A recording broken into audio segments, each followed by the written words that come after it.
My beloved child, before you even knew how to name the things happening around you, I had already woven the structure of meaning into every moment of your life. Right here in the minute you mistook for monotony, I placed within your mind the lens of the kingdom. For so long you learned to view life through scattered events, a moment of praise, a moment of disappointment, an occasion of joy, a painful incident.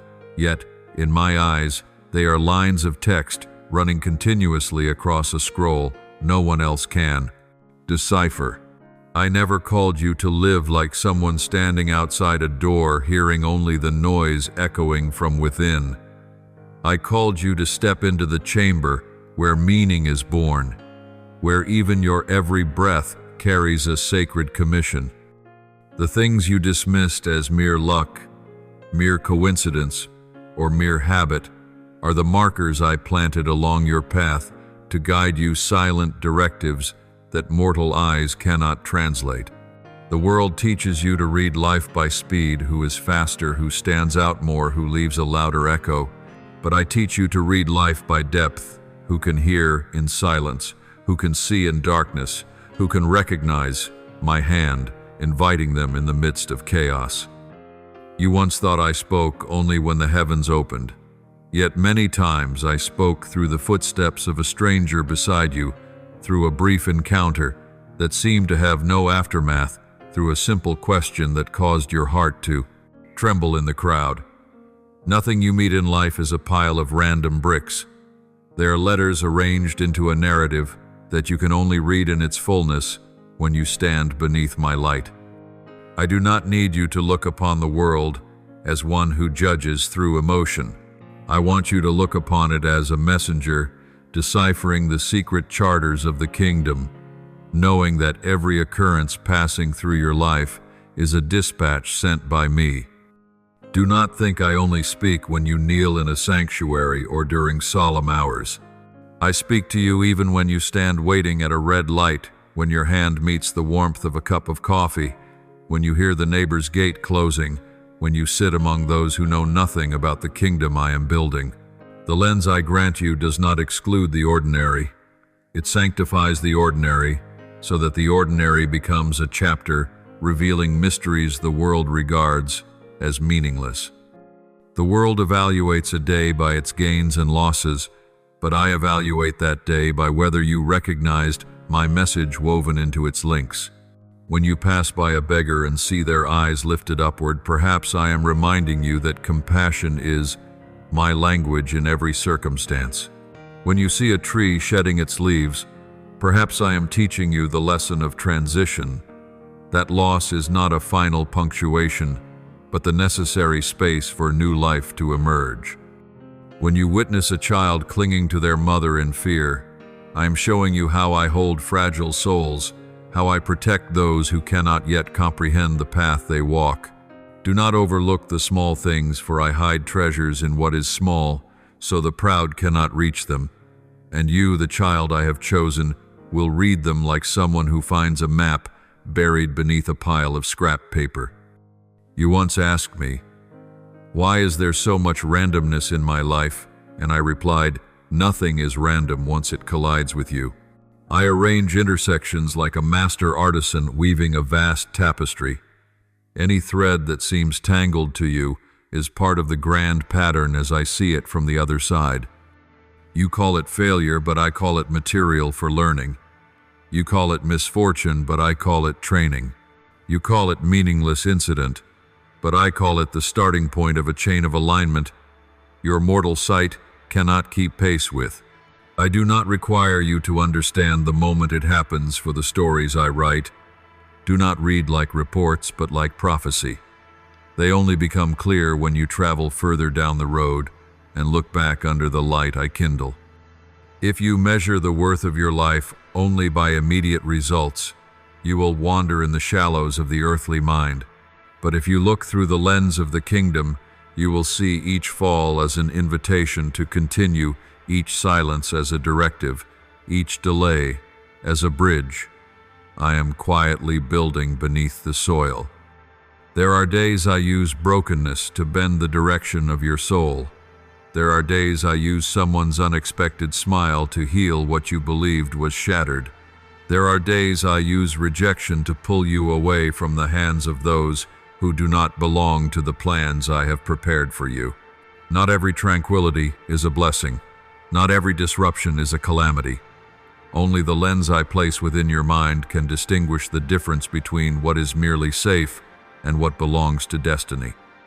When you begin to see through the lens of the kingdom, you will realize that I do not work in ways that impress. I work in ways that plant seed. My seeds rarely bloom where the spotlight shines, but they rise strong in the valleys where no one is watching.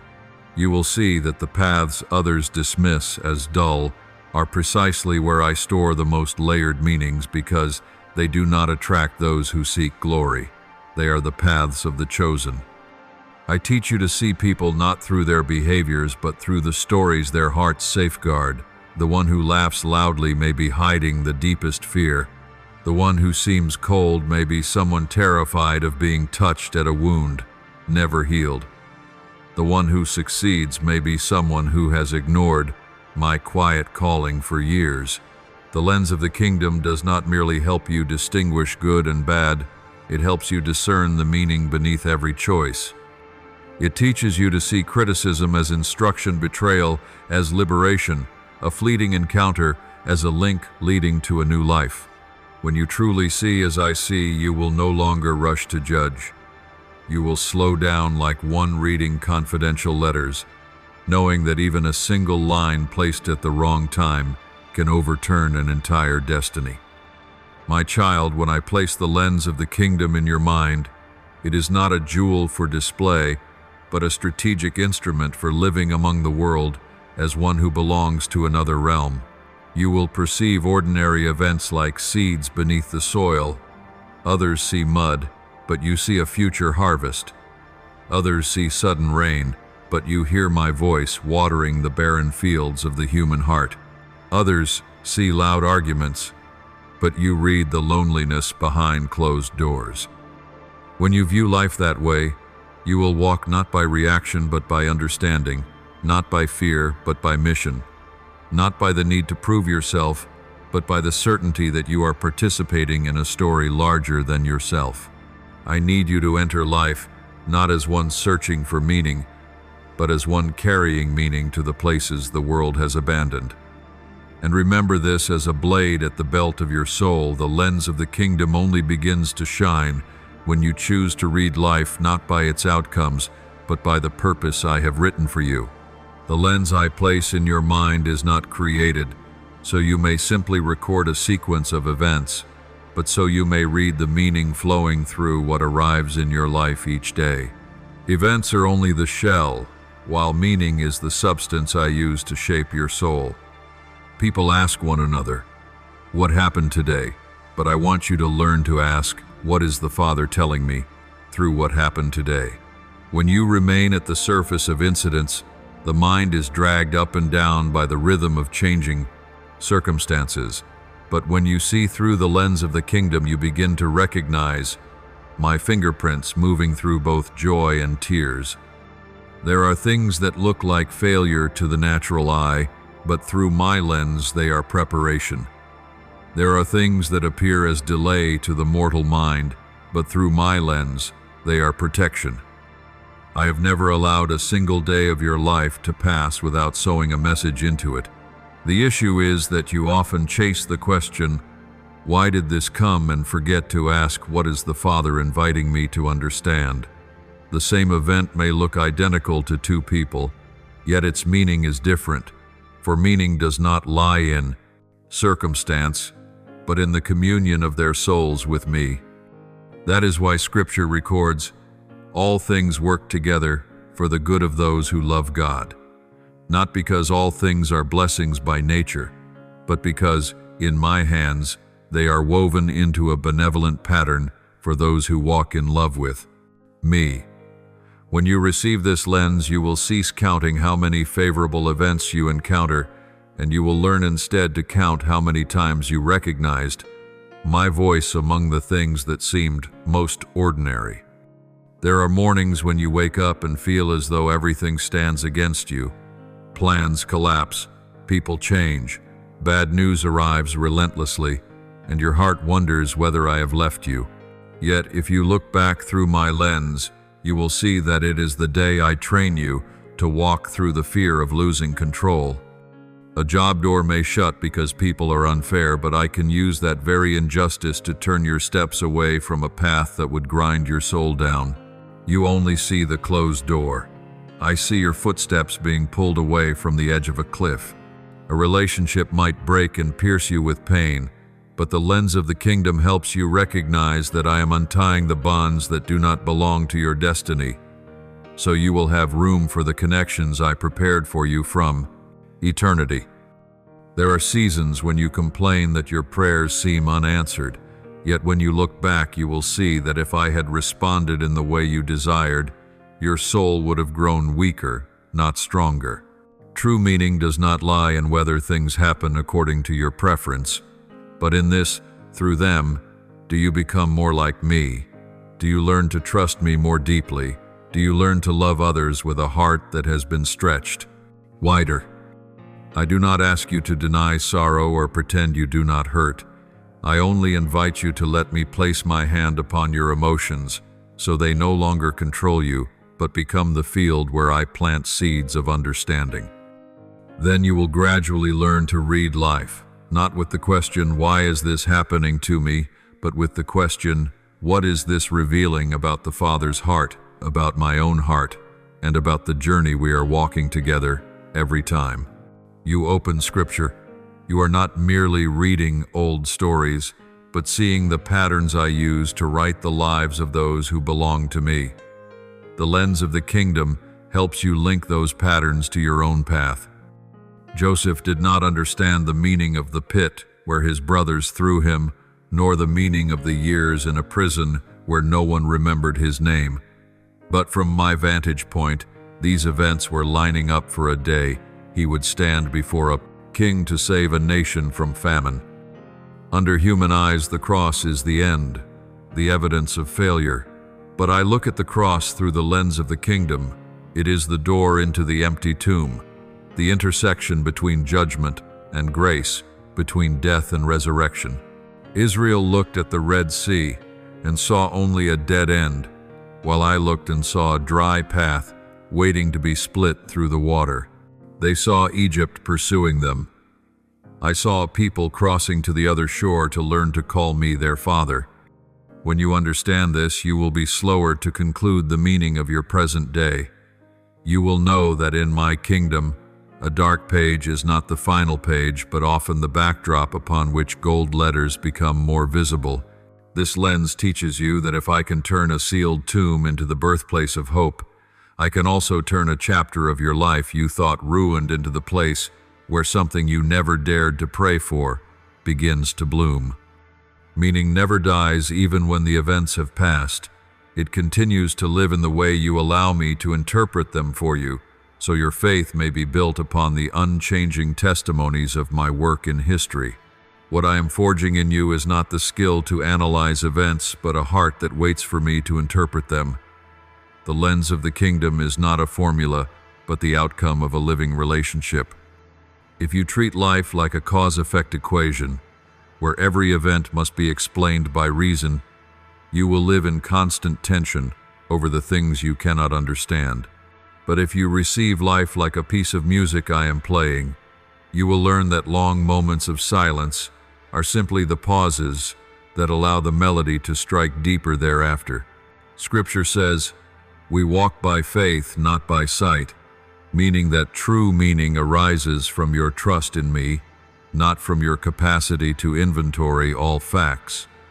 The lens of the kingdom teaches you not to hurry in labeling each day success or failure, but to ask, did this day bring me closer to my Father, or did it pull me away from Him? When you allow me to author the story, you will begin to feel a new freedom.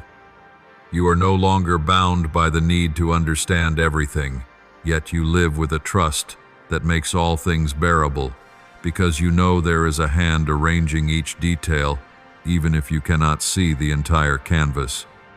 Their meaning is not something you invent to comfort yourself, but the illumination I grant through the Holy Spirit, causing scattered fragments to suddenly align within the soul. Sometimes I explain very little, so that faith may have room to grow. Sometimes I illuminate much, so your heart may be strengthened on difficult stretches of the road. And through it all, what I want you to remember is this: meaning does not live in the answers you strain to find, but in the one walking beside you, interpreting every step with a heart that never changes. The lens I give becomes sharper each time you pause before an event and ask me, instead of reacting by instinct. This is how you collaborate with the kingdom to read your life according to the lines I draw.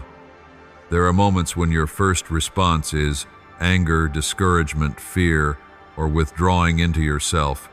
I do not scold those emotions, but I invite you to bring them before me, so I may tell you what longing they are concealing beneath the surface. When you begin to see that behind the fear of loss lies the longing to be held safely in my arms, behind anger lies the feeling of being forgotten, behind jealousy lies a forgetting of how deeply you have already been loved, then the very events that ignited those feelings become silent sermons I use to bend your heart. Thus, the lens of the kingdom does not erase ordinary life, but renders it transparent. The same criticism can become shame or an opportunity to learn humility. The same praise can feed the ego or remind you to return glory to me. Each time you allow me to interpret a day with you, another layer of clarity is added to that lens. And one day you will realize you no longer look at life through the eyes of someone swept away, but through the eyes of one who is being led. From there you will not only ask what is happening, but how is this shaping the person I am becoming before my Father? And that very question will open the next journey, where I teach you not only to understand meaning, but to become a story of meaning for your generation. The lens I place in your mind is not only to read meaning, but to set you apart from the crowd who sees only through the momentum of the majority. I did not shape you to dissolve into the masses. I shaped you to stand between, like a slender suspension bridge stretched across an abyss where no one dares to step. People prefer to walk roads that are paved level, marked with signs with voices ahead teaching how to be safe. But the path I choose for you is a tightrope stretched between two cliffs where every step must rest upon my promise, where every breath becomes a lesson in trust. Many see life as a crowded plaza pushing toward the center because they believe wisdom lies in the cheers. But I place you where the wind is strongest, where the ground seems to disappear beneath your feet, because there you are forced to silence every noise and listen to me alone. I set you apart from the crowd not to isolate you, but to teach you that the path of the kingdom always runs against the direction of fear, and the treasures of greatest worth are often found where few dare to seek. The crowd calls risk foolishness, but I call the risk of faith a return to the posture you were created for.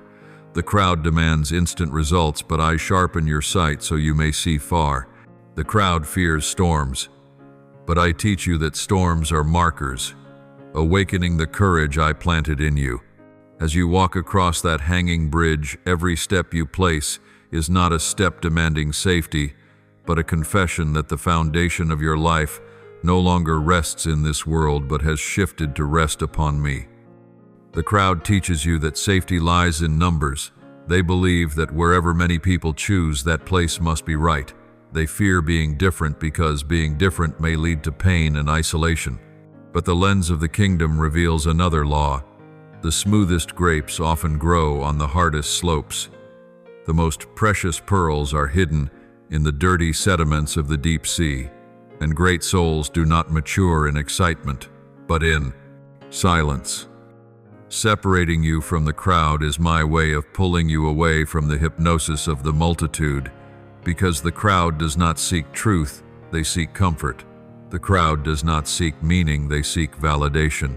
The crowd does not seek purpose, they seek applause. I have seen you many times wanting to blend in with them because blending in makes breathing easier. No one judges, no one asks, but you are not permitted to trade the calling I placed in your soul just for the sake of earthly peace. Where the crowd only needs one glance to make a judgment, the one who carries the kingdom's lens must look many times in order to peel away the surface from the core. That is why you often find yourself not fitting in, even among communities that seem good, for I will not allow you to settle under roofs built by human hands, because I am leading you toward a shelter that no one can build except me. Separation is not social rejection. Separation is preparation for a role that only those brave enough to walk alone can carry. Your image in me is not that of a follower, but of a gatekeeper, a person who stands at the threshold between two worlds, between what is known and what has not yet been revealed. A gatekeeper is not permitted to sleep when the city dreams. A gatekeeper cannot loosen his grip when the wind is only the whisper of the storm that has not yet arrived. A gatekeeper must see beyond the arrow already in flight, so that he may spot the shadow of the army behind it. I have placed you at intersections that people call unstable. You stand between the expectations of the many and my direction, between comfort and discipline, between capability and commission, between analysis and revelation. People will ask why you do not choose the shorter path, and you will have no other answer but to point to your heart and say, I hear a voice they do not hear. The gatekeeper cannot explain everything, for people only trust what their eyes can see, while you act according to what your spiritual ear has heard. Not everyone will understand the silence you keep. Not everyone will understand why you do not rush after the winds of the moment. But you are not guarding the future with your own wisdom. You are guarding it with the vigilance I placed within you. And if you ask why I put you in this position, the answer is only those who do not dissolve into the crowd have the capacity to protect doors the crowd does not even know exist. The suspension bridge over a deep abyss is the metaphor I use to teach you there will be seasons when it feels like only you and I remain. No companions, no applause, no one who understands your vision. That is when you learn to hear my voice in the sound of your own footsteps. Every slight tremor of the rope is not a sign of danger, but the rhythm I use to teach you how to keep balance. Every sudden gust is not a threat, but a test to show you that your foundation does not lie in your 2 feet, but in your trust in me. When you look down into the chasm, you will see the collapse of things you once clung to. When you look up at the sky, you will see the birds I placed there as a sign. True freedom does not lie in having an easy road, but in knowing that you are walking the right one, even if that road is fragile. The crowd does not understand the silence of the gatekeeper. They demand answers immediately, but the lens of the kingdom teaches you that a premature word can ruin a plan that has not yet reached its appointed time. The one standing between abysses does not speak loudly, for his voice is not meant to persuade the masses, but to signal those souls who know how to listen. And in that posture you grasp a truth I have always wanted you to learn: no one is entrusted with a door by me if they still need applause to keep walking. Being set apart from the crowd does not make you higher than them. It places you in the position I chose for you in the flow of spiritual history. A position that demands the courage of solitude, the sensitivity of a guardian, and the love of one who carries light for weary souls. There will be days you must stand alone at crossroads, unseen by others, watching people rush past without knowing they are taking the wrong turn. You must guard yourself against the feeling of futility, because the meaning of the gatekeeper lies not in how many understand him, but in how many doors are preserved. There will be moments when you wish to return to the crowded place, for there no one questions you, no one demands you. Stand firm. No one places the weight of a sign upon your shoulders. But I have taught you through that suspension bridge that safety is not found where many feet crowd the ground, but where the ropes are stretched by my hand according to season. When you feel your steps become unsteady, do not assume you are failing. It is merely a reminder that you stand in a rare position, the position of a gatekeeper whose stability does not come from the earth beneath his feet, but from the hand I place behind his back. The small events of life are not random noises colliding with one another. They are like dust floating in sunlight, so tiny that the world dismisses them. Yet inside each grain is a universe of intentions I have woven since before dawn broke. You once looked at them like raindrops on a window, appearing, then fading, wet, then dry, leaving nothing but faint stains behind. But when the lens of the kingdom is placed within your heart, you will realize that even the breath of the vendor across the street, the brief laughter of a passing child, or an unanswered message, each is a thread I use to carve out the outline of purpose. I do not need a grand event to speak to you, for my voice is not measured by the tremor of the world. I only need a small disturbance within your soul to reveal where your hope has been placed in the wrong address. The world believes signs must be dazzling, spectacular, striking the senses. But the kingdom operates by an inverse law. Within the smallest seed lies the path to the greatest glory. You keep searching for my decree in the storm, while I whisper in the gentle wind. You keep searching for deliverance through miracles, while I send a stranger to smile at you at the exact moment you think you are invisible. My glory does not parade itself. It slips into things you call ordinary, then waits for the day you finally recognize it. Like a speck of dust holding the entire sky inside it, once the light shines through, every hidden mystery bursts forth. The potter does not craft a beautiful vessel from a flawless piece of clay, but from a lump full of impurities. What makes the clay precious is not its original nature, but the hand that shapes it. You imagine I refine you through grand teachings, yet many times I simply press upon your soul through an ordinary exchange, an unintended remark, or a discomfort so small it seems trivial. The potter does not throw the clay down with force. He simply turns it, presses it, bends it, passes it through water, through fire, through waiting. During that process, the clay cannot understand why it is spun one more time, why it is pressed until its surface loses balance. It cannot see the blueprint in the potter's mind. You are the same, you only feel the pressure, the rotation, the hiss of the wheel. You do not see the form I am crafting. But if you allow me to continue, a time will come when every motion that once irritated you becomes the perfect curve of the vessel, proof that you are no longer just clay, but an instrument. That is why Scripture declares, like clay in the potter's hand, so are you in my hand. Jeremiah 18. That verse is not a shallow comfort, but a proclamation. You are not an unshaped object. You are an object being shaped. I never mold the clay out of anger. I mold only out of purpose. When a lump of clay is pressed together, it does not know that the potter is removing the bubbles that would make the vessel crack in the kiln. When a trivial encounter comes to you and leaves an uneasy feeling behind it, may be the adjustment through which I remove the illusions you cling to. When a small door closes, you think you are being rejected. Yet many times I am detaching you from a dependency that would destroy you at a deeper stage. Small events are like turns on the potter's wheel. If I stop too early, you will be misshapen. If I press too hard, you will break.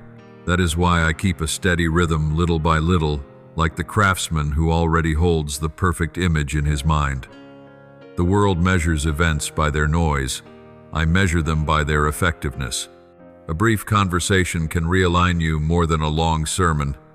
One moment of silence can heal you more than 100 words of comfort. I have never needed grandeur to change you. I only need a small event you are willing to listen to. You once complained that your life has no breaking point, no great breakthrough, yet the very lack of drama is the method I use to build a foundation no one can destroy.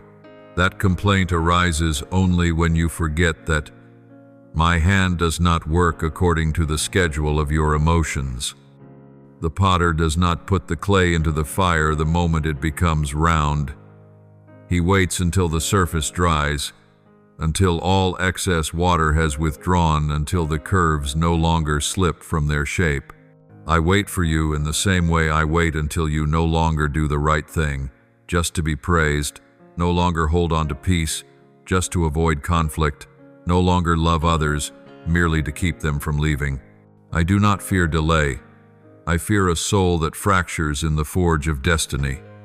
The small events I arrange around you are not random marks of a careless hand, but layers of clay.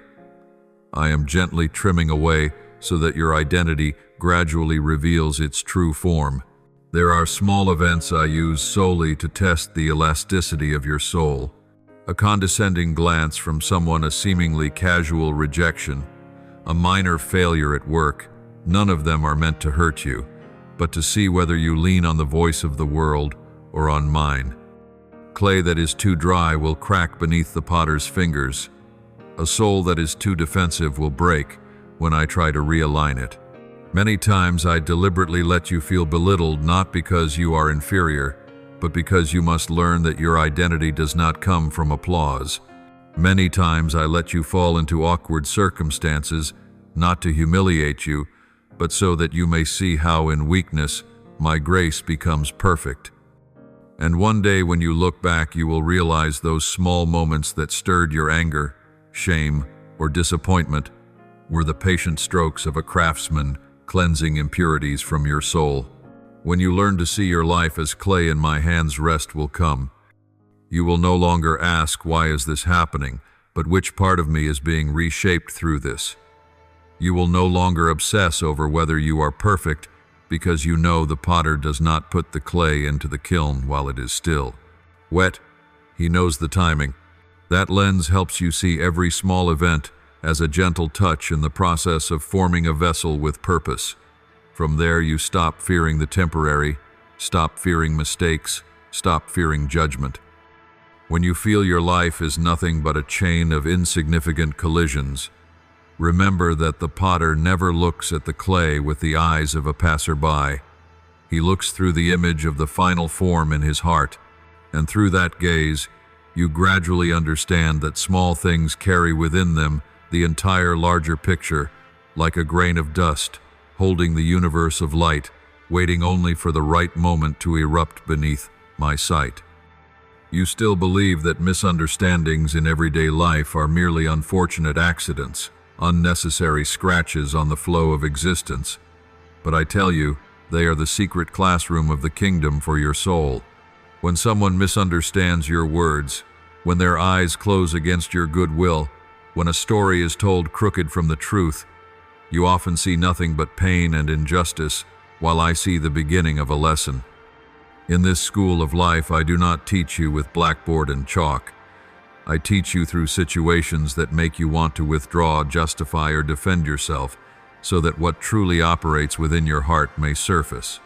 The world sees misunderstanding as a reason to build distance, but I use it as a mirror to show you your genuine reaction before you declare yourself mature.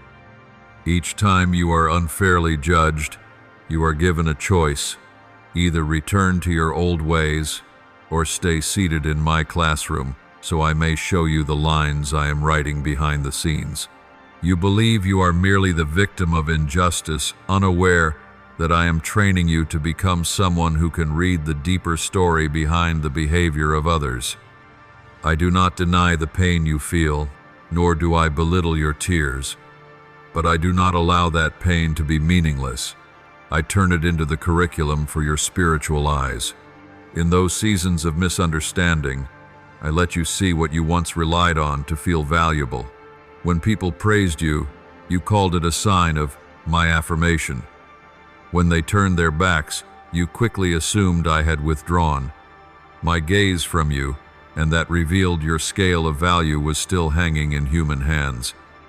Therefore, I allow misunderstandings to come not to shame you, but to dismantle the invisible pedestal on which you had placed the judgment of others. These lessons do not take place in halls decorated with banners, but in broken conversations, unanswered messages, and explanations cut short. There you learn to stop using their reactions as a mirror and instead look into my eyes to know who you truly are. When you finally sit before me and say, I no longer understand them, but please define me in this moment, it is then that you are using the lens of the kingdom rather than the lens of wounded pride. I teach you that not every misunderstanding needs to be clarified in front of the world. Some only need to be dismantled in the space between you and me, so that your soul is no longer chained to the need of constant explanation. And when you allow me to be the one who defends you, you will realize this classroom was never designed to teach you how to win arguments, but how to win by carrying a heart at rest in the truth. I also use misunderstandings to teach you to see the stories hidden behind other people's hardness. The one who hurts you is not one-dimensional. They carry scars no one has ever asked about, and sometimes it is precisely their lack of healing that causes them to misread every good thing sent to them. When you learn from me how to see them through the lens of the kingdom, you will realize that sometimes they are not reacting to you, but to the untouched wounds within themselves. This does not justify what is wrong, but it opens for you a new depth of compassion built on truth rather than weakness. I do not tell you to close your eyes to injustice, but I teach you to discern between those who intentionally do evil and those whose vision has been obscured by their own history. It is in those collisions of misunderstanding that I invite you to stand on my side of the view. I see the child curled up behind the armor of self-defense. I see the story no one wants to recall. I see the many times they themselves were judged unfairly. When you begin to see like this, your prayer changes. You no longer only plead with me to vindicate you, but you also ask me to heal them. In that moment, the classroom of the kingdom moves you from the seat of a victim to the position of one who carries mercy. The misunderstandings of daily life are also where I teach you to distinguish between what must be corrected and what must be let go. Not every misguided remark is an attack. Sometimes within it lies a fragment of truth I want you to revisit. The lens of the kingdom does not make you blind to your weaknesses. Rather, it helps you receive correction without identifying yourself with your flaws. When someone misreads your intentions, you can run to me and ask, Father, is there anything in me that is distorting the message? And I will faithfully show you the angles that need refinement. But when I show you that your heart is right before me, I also teach you to release the need to fix every wrong assumption others hold. I teach you the art of being gentle before the light and steadfast before the darkness. You learn that maturity is not silently enduring with resignation, but knowing when to speak, when to stop, when to explain, and when to hand the battle into my hands. In each decision, you no longer act from your wounds, but from the awareness that you have been clearly seen and completely loved by me. Finally, I use misunderstandings as a discrete language to signal that you are being moved away from spaces no longer compatible with the path I designed for you. When there are circles in which you must constantly explain yourself, constantly shrink to fit the mold others impose, constantly be misread, even though you have lived in honesty, I may allow misunderstanding to increase as a sign that it is time for you to relocate.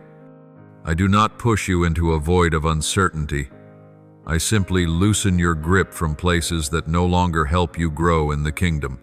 You think being misunderstood is the end of a beautiful season, but often it is only the bell that marks the end of a class period so that you may step into a wider and deeper classroom, preparing you for new assignments.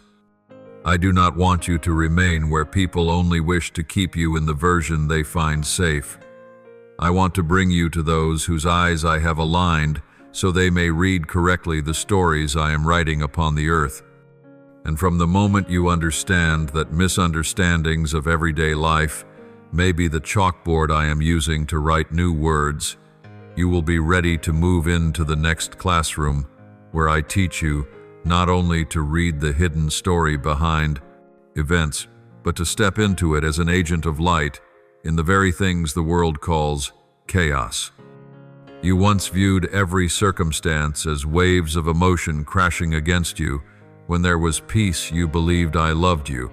When there was storm, you believed I had abandoned you.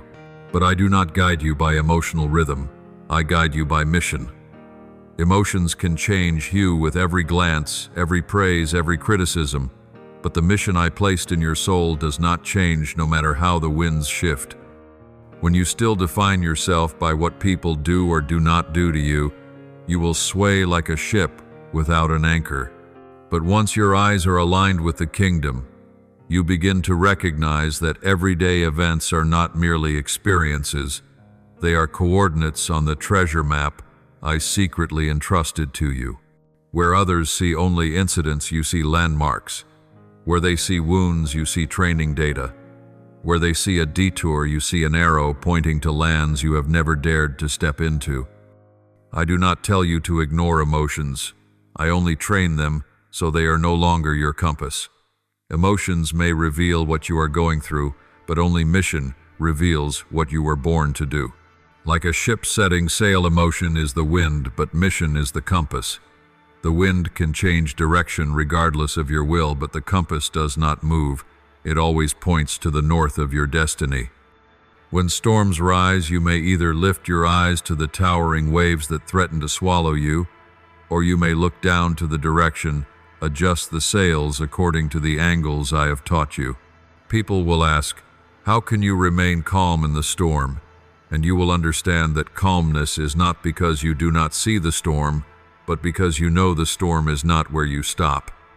No one is called to die in the middle of the ocean. I placed the destination in your soul before I put you on the ship.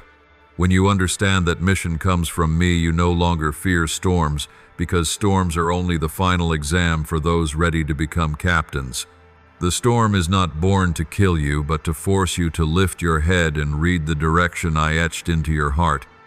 Those led by emotion will interpret everything through right, wrong, win, lose, gain, loss. But those with mission will interpret through trained, opened, prepared. When you begin to read life as a treasure map, every event becomes a symbol, every closed door becomes a tunnel, every delay becomes a sign that you are moving at the exact pace I designed. The enemy wants you to believe your life is a string of coincidences. I teach you that nothing is meaningless. Encounters that seem valueless become turning points. Rejections that seem destructive become separations from barren land. Malicious rumors become favorable winds for you to adjust your course. When emotions control you, you will ask, why is this happening to me? But when mission leads you, you ask, what is God training in me through this? And when the question changes, your life enters a new season. You no longer fear disappointment as before. Disappointment is no longer a wound. It is simply a sign that I am redirecting you away from infertile soil. Like one who hunts treasure, you need markers to know where you are on the journey. I do not speak to you about every road. I teach you to read the signs. Emotion makes you stand at thresholds and think you have failed. Mission makes you realize it is only the middle. Emotion asks, when will I arrive? Mission asks, am I moving in the right direction? Emotion demands instant answers. Mission understands that some answers lie further down the road. And when you live by mission, you no longer measure life by comfort, but by the accuracy of each step before me. Some people look at you and say, you have become cold, but I call it shelter. Others say, you no longer feel like before, but I call it eyes forged in storms. When you are one who carries purpose, you no longer live to be understood, you live to complete. No one expects a treasure map to be easy to read. It is designed to remove those who only seek entertainment. The one willing to dig soil, endure dust, endure mud, endure wounds on their hands, is the one strong enough to hold the pearl when they finally unearth it. Mission does not decorate your life with glamour. It forges your soul through moments that feel like failure, so that deep within you will know I have called you, and every event is only a training program to shape you into one to whom I can entrust my works. The people who enter your life are not random, and the people who leave are not meaningless voids. They are letters I send to carve a certain word upon your soul that neither sermons nor books could inscribe. You used to believe every relationship was a house you must build solidly and inhabit for a long time, but in my kingdom, some people are simply stations where you receive a message before continuing your journey. People are like parcels.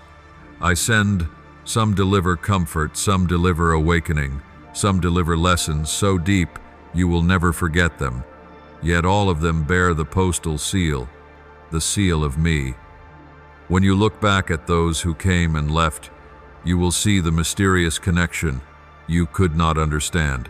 At the time, they did not come to stay forever. They came to push you out of a comfort zone. They came to open your eyes to a direction you never knew existed, or they came to tell you with their very silence that the road I prepared for you is not a road they could walk beside you. Like a fellow passenger sitting beside you on a train, they accompany you for a few stops, sometimes sharing a few words, sometimes remaining silent.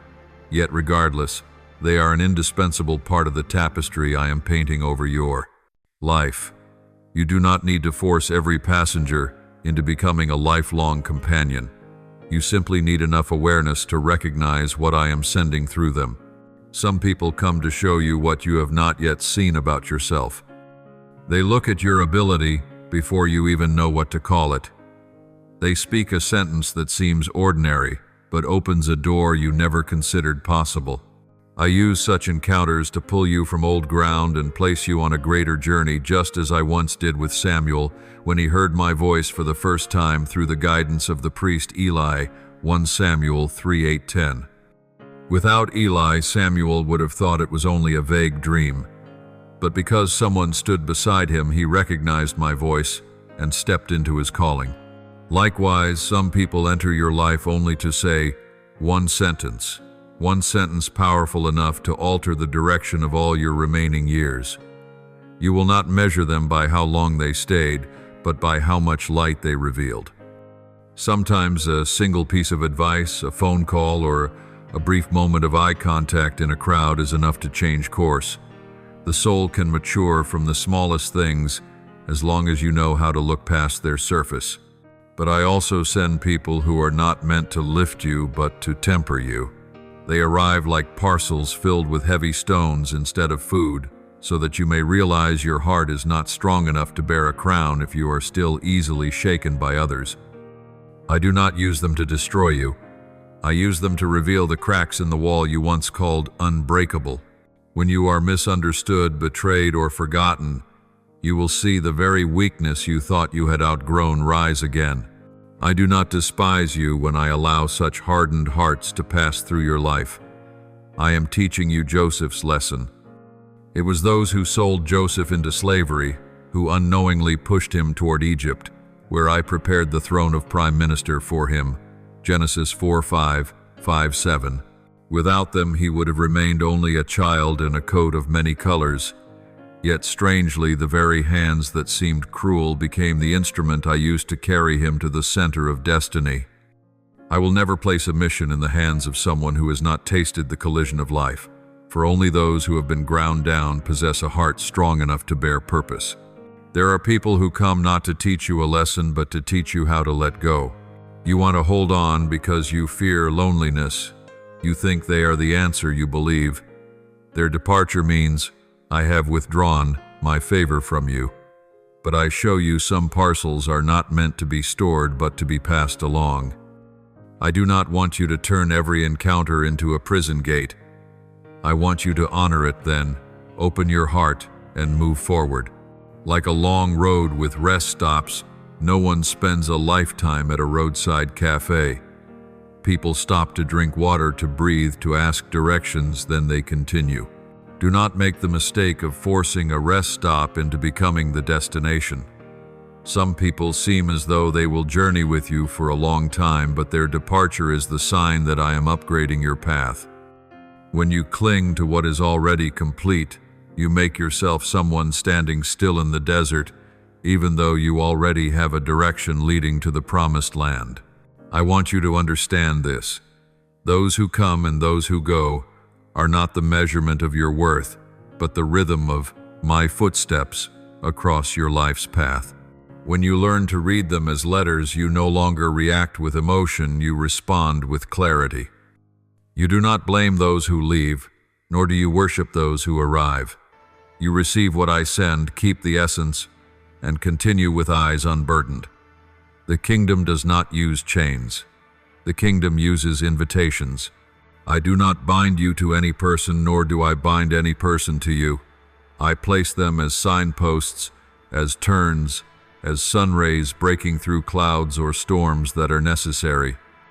And when you learn to read the letters I send through people, you will no longer measure my presence by how many remain beside you, but by how much deeper your vision of me has become. I do not send enemies into your life to humiliate you, but to place before you a mirror shining upon the parts you have rejected, the wounds you thought had healed, and the vulnerable places you have avoided. In the eyes of your adversary, you will not see the truth of your worth, but you will see clearly the places where your soul needs restoration.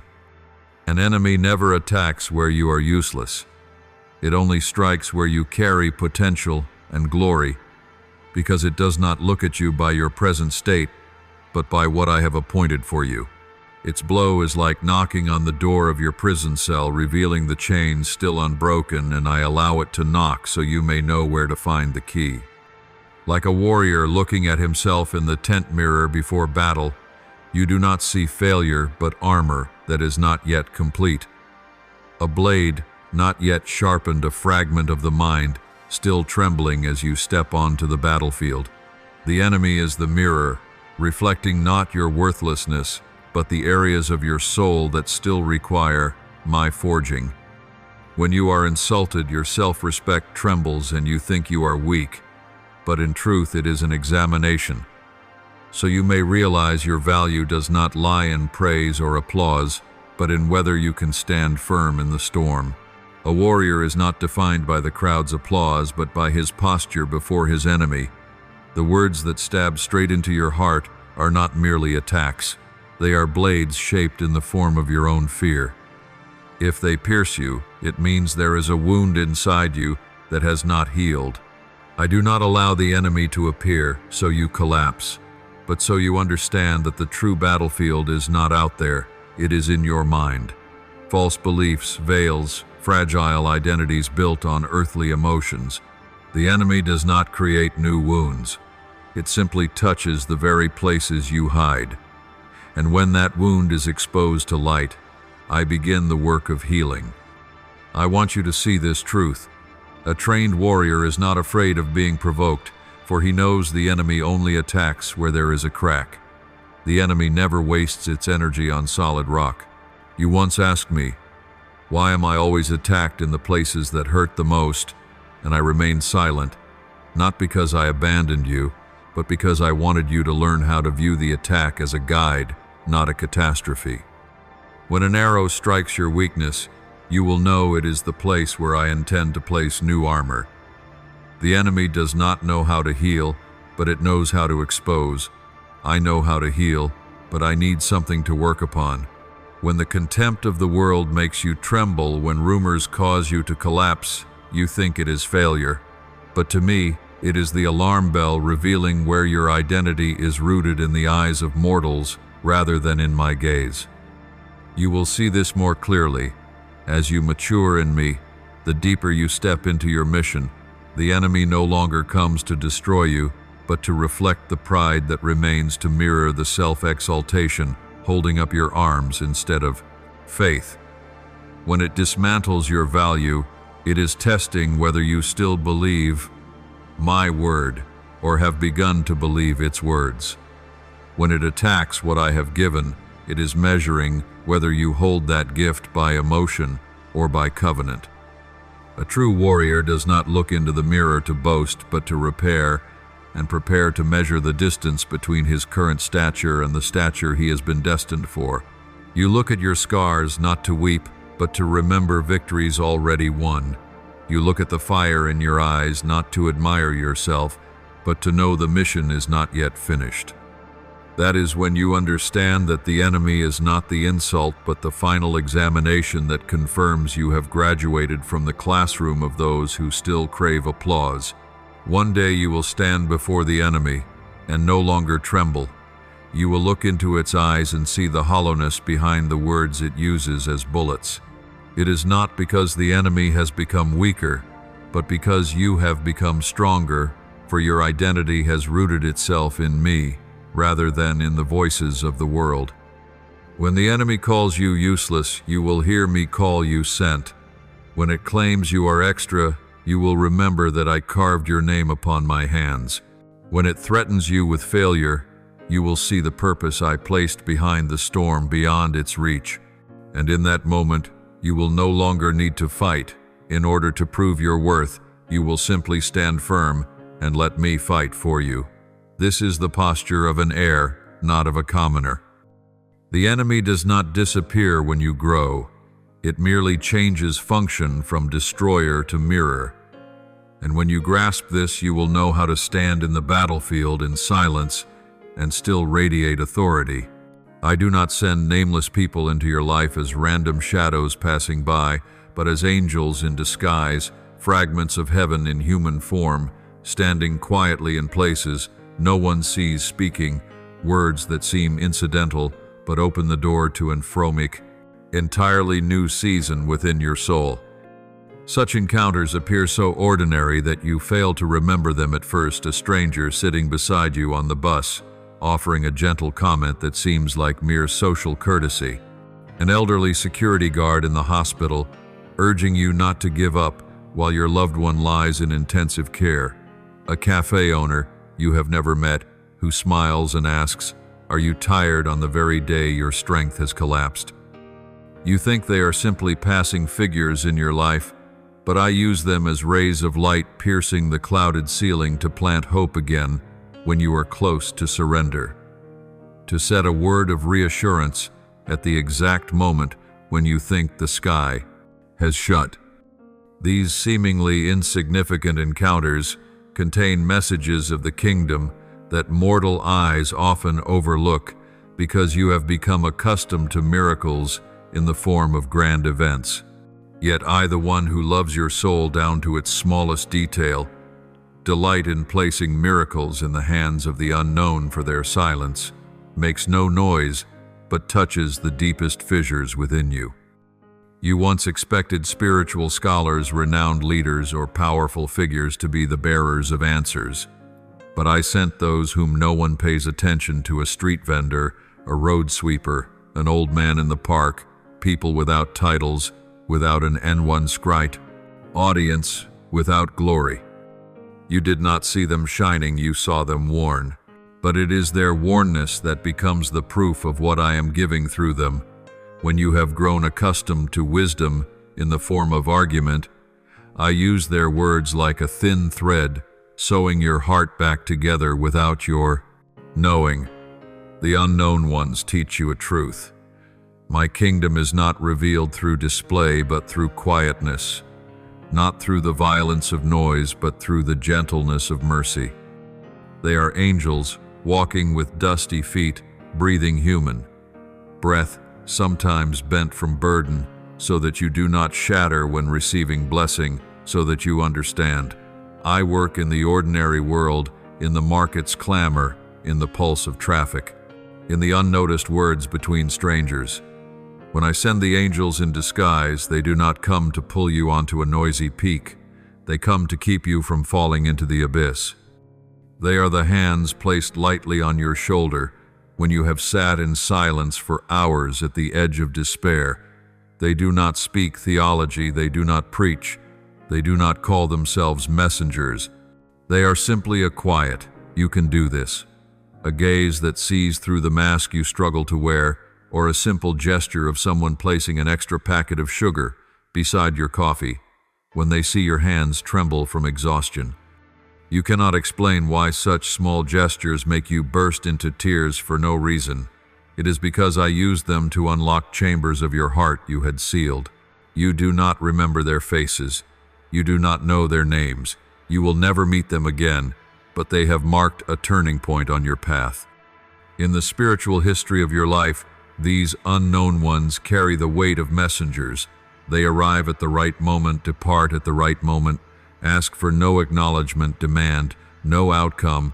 They merely pass on light and then dissolve back into the ordinary sky. You often ask me why I do not use the powerful, why I do not send people with prestige or intellect to speak the words you need. But I am the one who knows your soul more deeply than you know yourself. When you are exhausted, you do not need a speech, you need a whisper.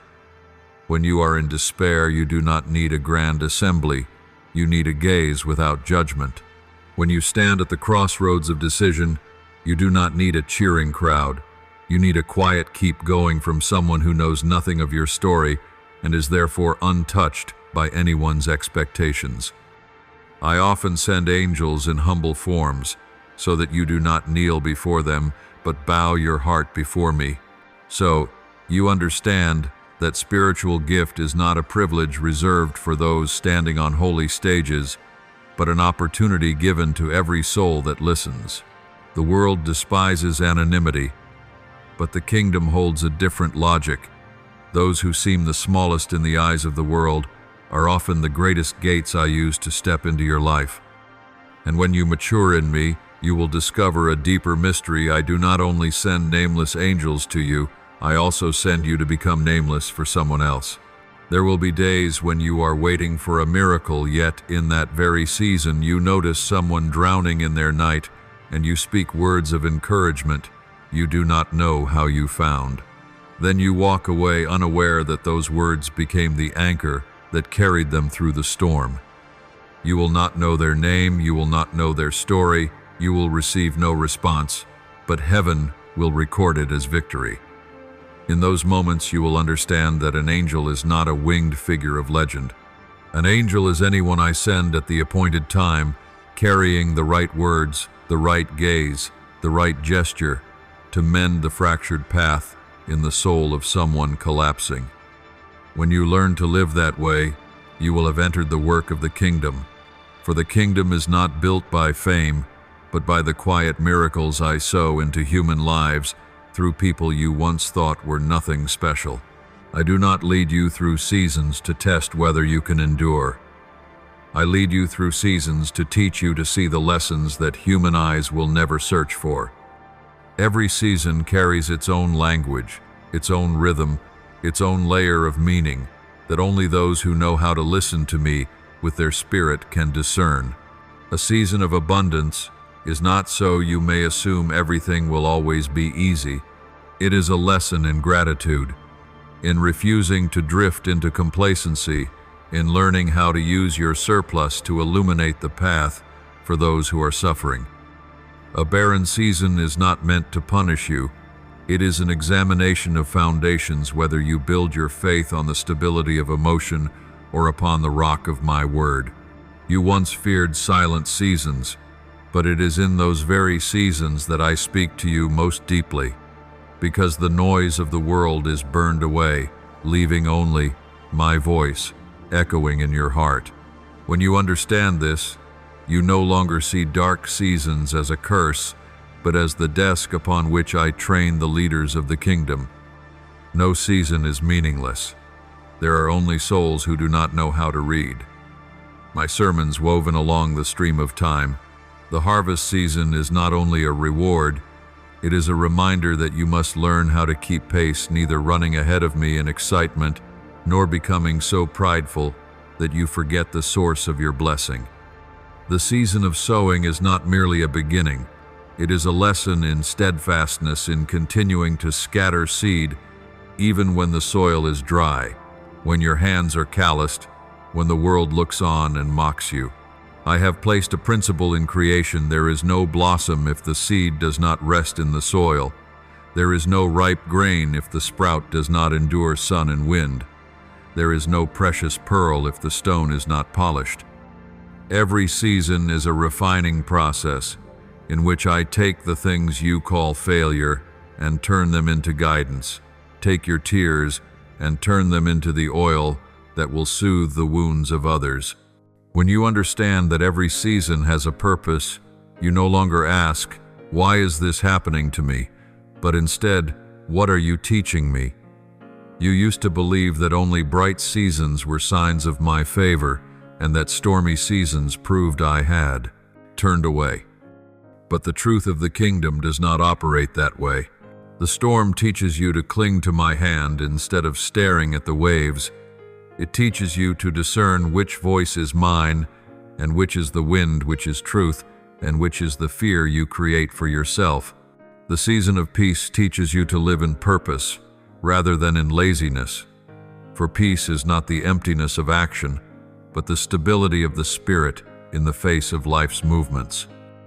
The transition season, the season in which you are no longer where you were but have not yet reached where you are going, is a season of endurance, of deepening roots, of learning to walk in the dark while trusting that I have placed the next stone beneath your feet.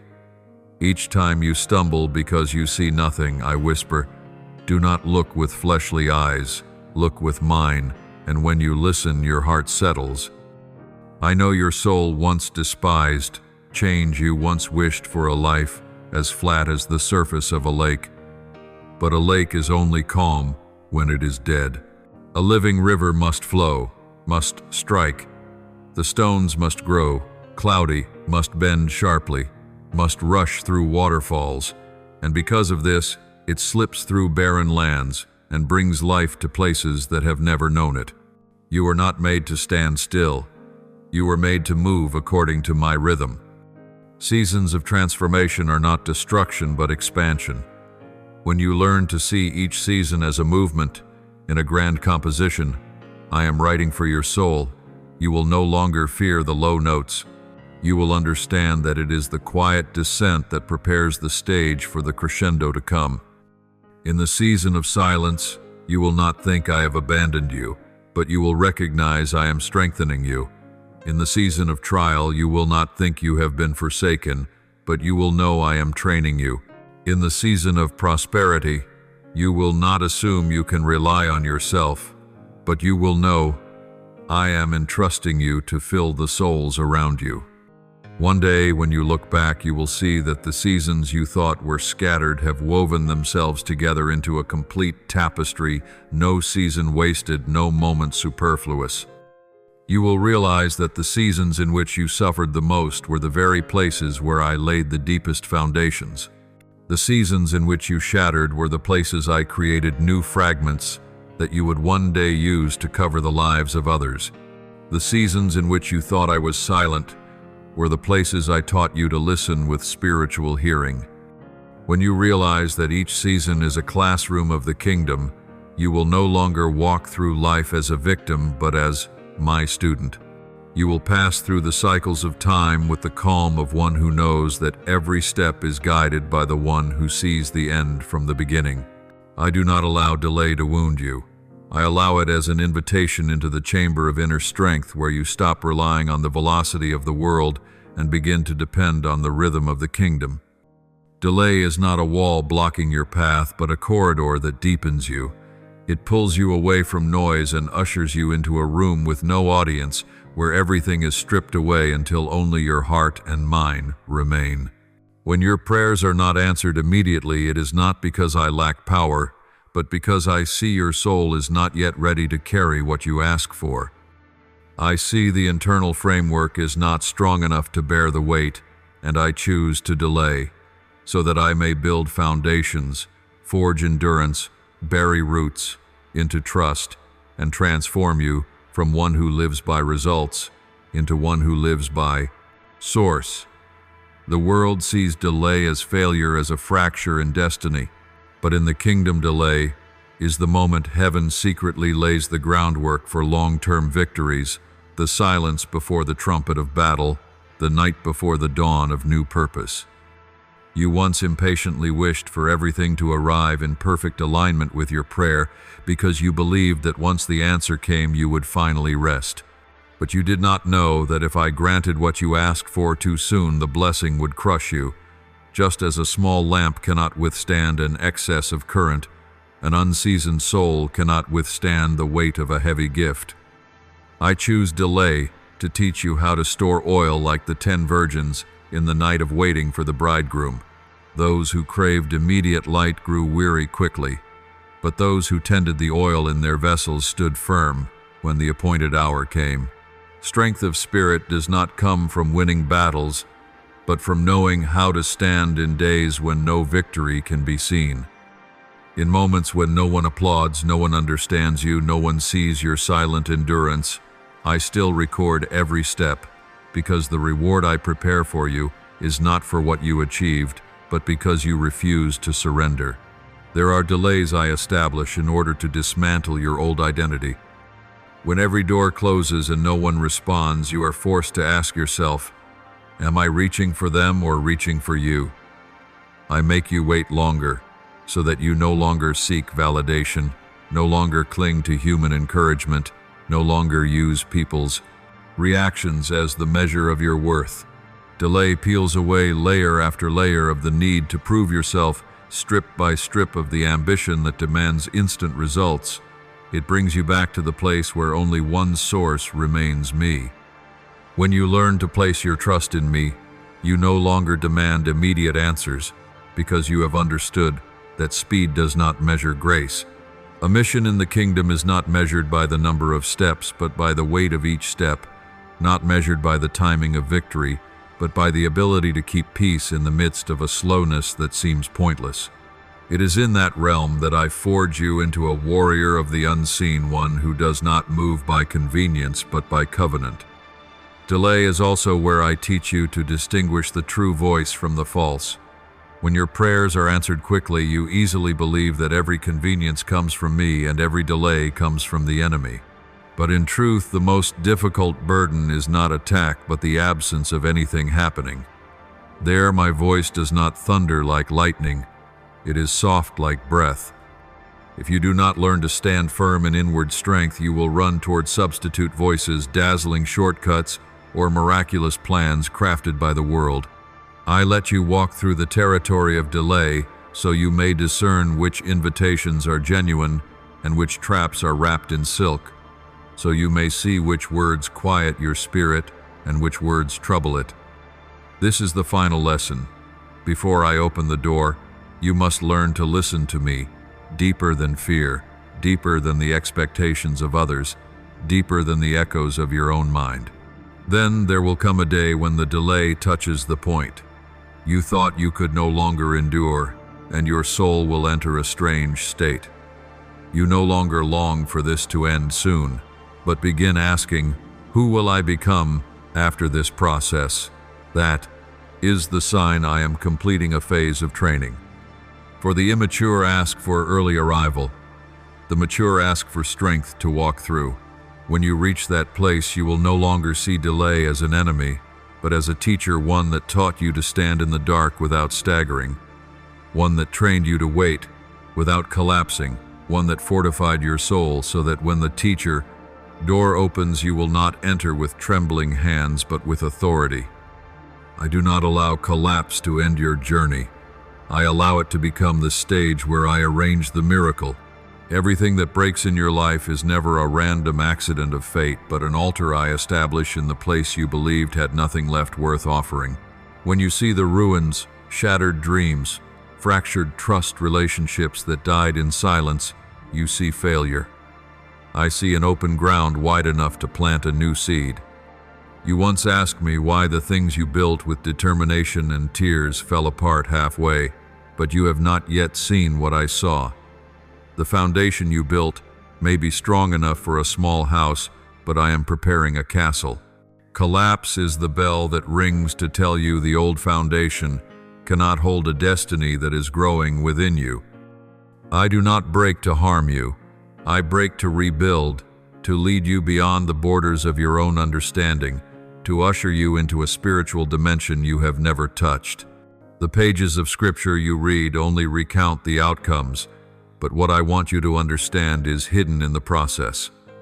When Israel stood before the Red Sea, they believed there were only two endings: death or a return to slavery.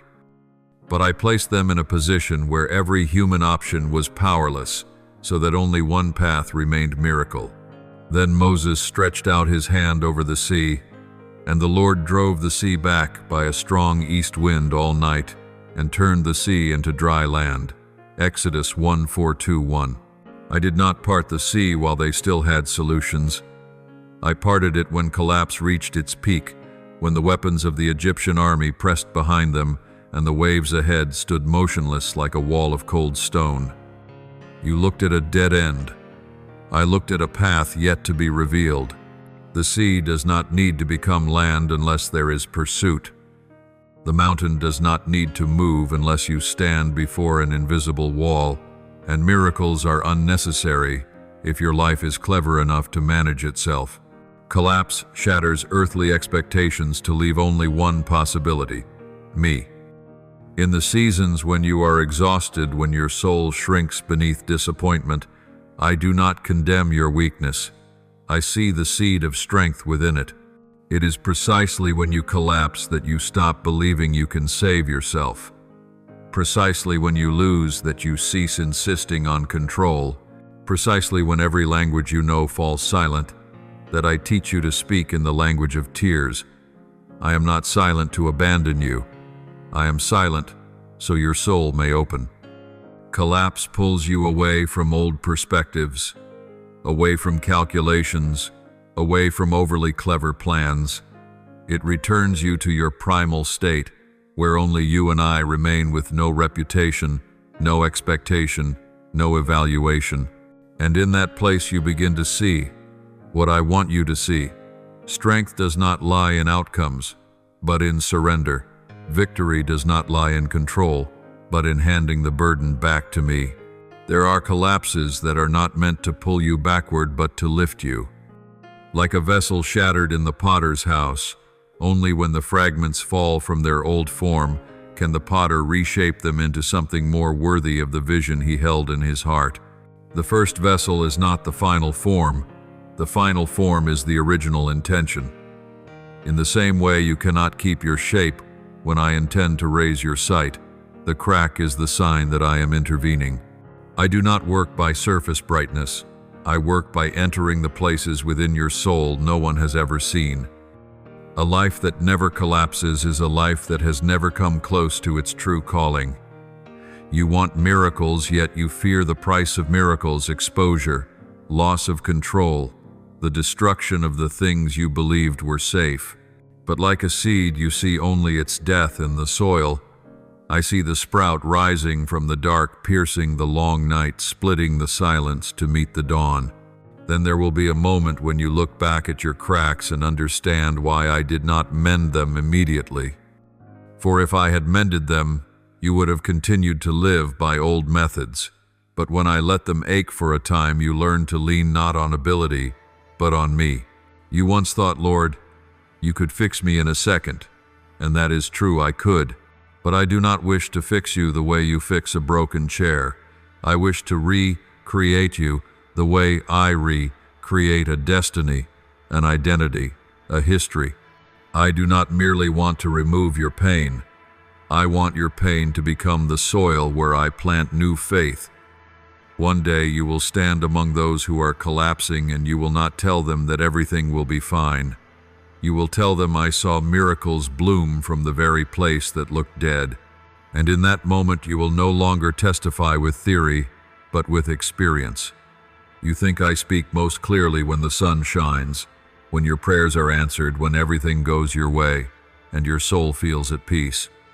But the truth of the kingdom is not as people interpret it. I speak most clearly in the darkest places because there no other voice is loud enough to drown mine.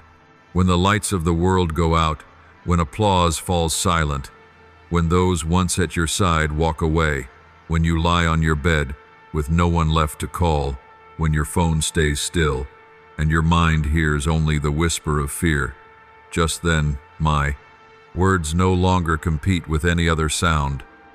In that darkness you no longer see solutions, so you begin to sense presence. You no longer rely on reason, so you begin to listen with your soul. I am not afraid of darkness, for darkness is mine as well. When you enter it, you do not walk alone. You walk upon a land where I have waited to teach you a language no one but you will understand. I have seen the night when you lay crying with no strength left to utter a single prayer.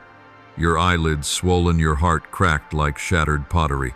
You thought it was a night of collapse, but to me it was an inauguration, a first lesson in the school of recognizing me.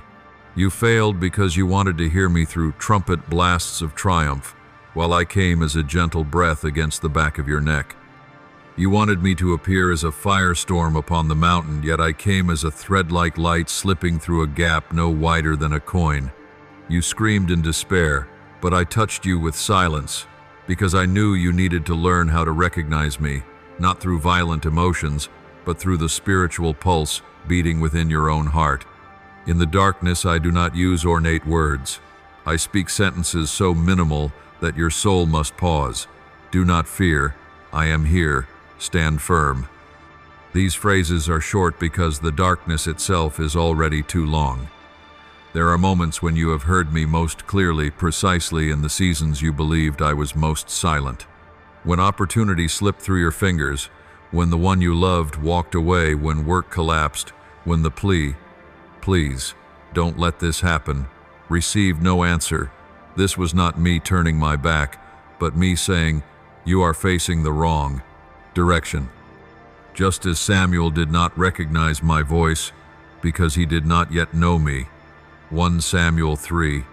You grew accustomed to seeing me through messages, encouragements, and instant success, forgetting that I am the one who still whispers even when every door is shut.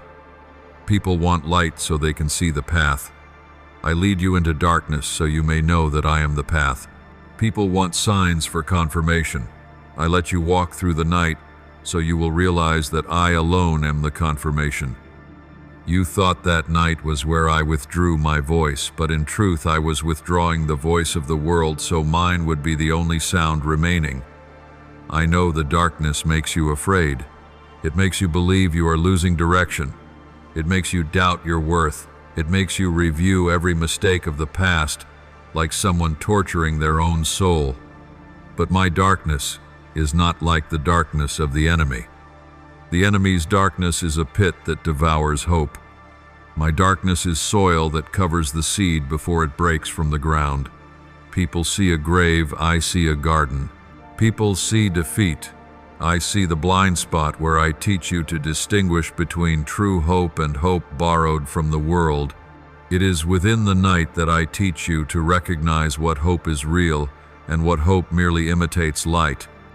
It is within the night that I reveal to you how you placed your peace in your work, in people, in your talent, in your experience, because I want you for the first time to place your peace in me alone, without conditions, without guarantees, without any external prop. One day when I bring you out of the dark, you will look back and understand, had it not been for that night, I would never have heard his voice. You will realize that my words did not arrive when you were strong, but when you were collapsing, not when you were confident, but when you trembled, not when you felt worthy, but when you clung to. My presence, like a drowning man, clings to the last piece of wood. Then you will give thanks for the darkness, just as you give thanks for the light. For light teaches you to see the world, but darkness teaches you to see me. I have never used fear to destroy you. I use fear as a mirror that reflects motives peace alone cannot reveal. When you stand before silence, you begin blaming me. When you stand before delay, you begin doubting yourself. But when you stand before fear, your true self emerges, the expectations you hide, beneath confidence, the ambitions you cover, in the name of service, the hunger for recognition you call living according to your calling. Fear shakes what is built by logic, but what is built by faith remains standing. That is why I let fear appear precisely when you think you have understood me, because I know there are still parts of you that trust me by calculation, not by obedience. When you tremble, you cannot hold on to the mask. That is when I can begin my real work. You have asked me for fire many times, but what you wanted was not light to see the path. It was a torch to burn away what you hate, to destroy those you consider obstacles, to incinerate your pain quickly. But the fire I give is not for you to annihilate the present. It is the light that stops you from hiding from yourself. I have seen the seasons when you prayed, "Lord, make me stronger," but in truth you were asking for power to overpower your own insecurity. I know the moments when you said, "I want to serve," yet truly you wanted to be recognized. I know the days when you said, "I want to be sent," but truly you wanted to be seen. I do not condemn you for these motives, for they belong to the human instinct. But I cannot build a kingdom upon instinct. When my fire comes, it does not burn others, it burns the shells within you. It does not destroy your opponents, it destroys pride. It does not turn dreams to ashes. It consumes the intentions that make dreams into thrones for the ego. Fear is like a night that wraps tightly around the soul, making you feel as though you are dying, but I see it as the womb of transformation. No soul enters the promised land without first passing through the night preceding it. Abraham trembled before the promise of a son because he was too old. Gideon trembled at the sight of an army larger than his own. Paul trembled before the contemptuous eyes of the crowd when he stood in Athens.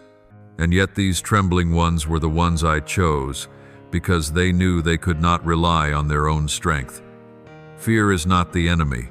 It is the gauge of where your trust has been misplaced.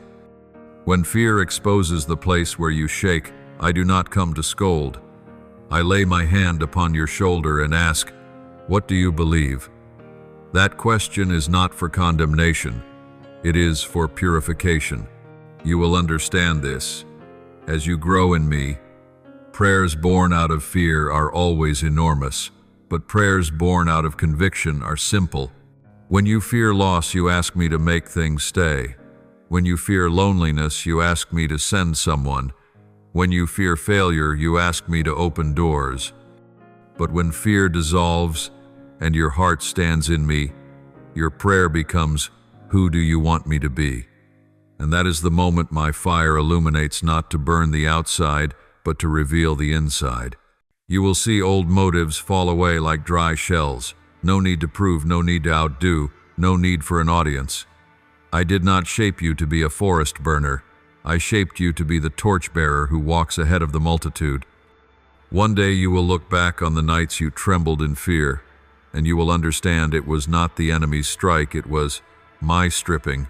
You will remember the evening you sat in a dark room whispering, "Please rescue me," and I did not rescue you with a miracle. I rescued you by showing you where your soul had misplaced its anchor. You wanted me to change the environment. I changed you. You wanted me to quench the storm. I taught you to walk on water. You wanted me to pull you from the lion's den.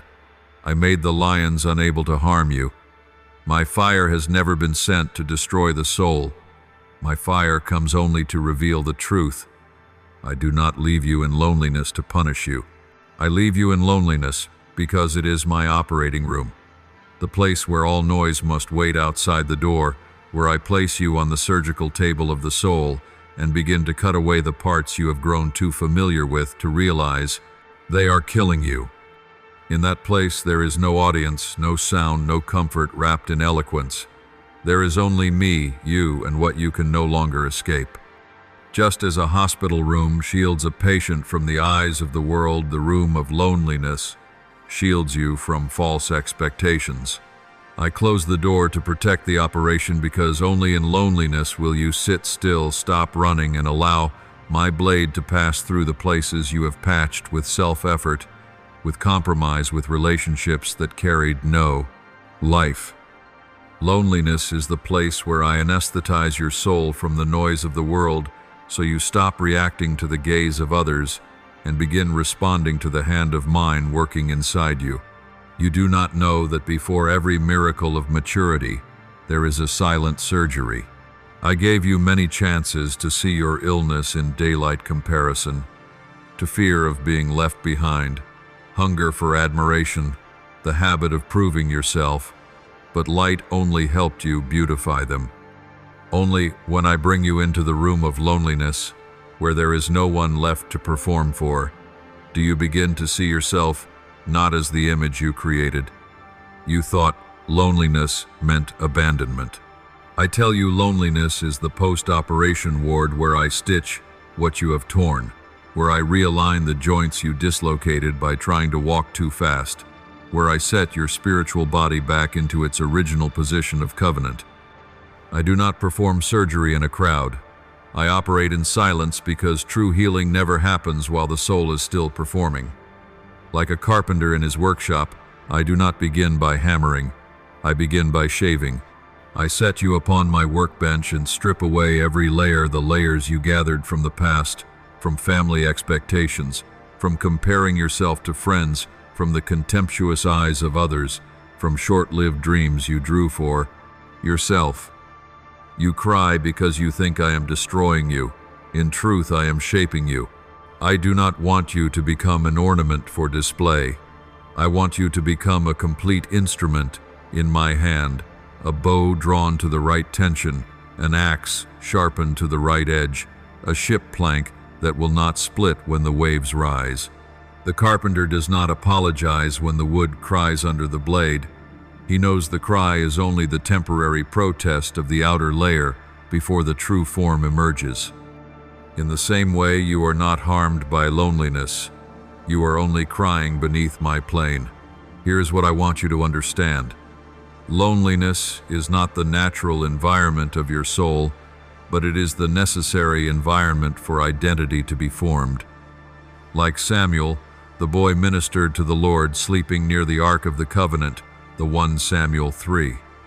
And it was there where no one knew his name, where no one praised him, where only the footsteps of an aging priest and the dim oil lamp accompanied the night that I called him 3 times. Not in the market, not before the congregation, not amid the voices of the world. I called Samuel in a hidden place, because children are instructed in the light, but prophets are forged in solitude. So it is with you. I do not train you in glory, I train you in silence. Those who bear a mission must learn to hear me, where there is no applause there. My voice becomes a lighthouse, and you begin to understand that light is not only for walking but for guiding others. One day when I lead you out of the operating room, you will feel like a person stepping out of a hospital ward, still weak, still trembling, not yet ready to run, but there will be something new in your eyes, awareness. You will look back at the days you thought you were abandoned and understand that I did not leave you there to die. I placed you there so you would live. You will see that in the room of loneliness, I removed the things you thought were your strength and returned to you what you never knew. You possessed authority. Not the authority of one who shouts in the crowd, but of the one who knows they no longer need to prove themselves. Loneliness is not an ending. It is the threshold into the true identity, not a beggar but an heir. I do not return to you what you have lost in the way you expect, because if I did, you would continue to believe that value lies in what has left your hands. I return through a road you did not foresee to detach your soul from its dependence upon the old method. You have long believed that restoration means giving back the same object, the same place, the same person, the same promise, according to the original mold. But I am the God of creation, not duplication. I do not rebuild a broken house.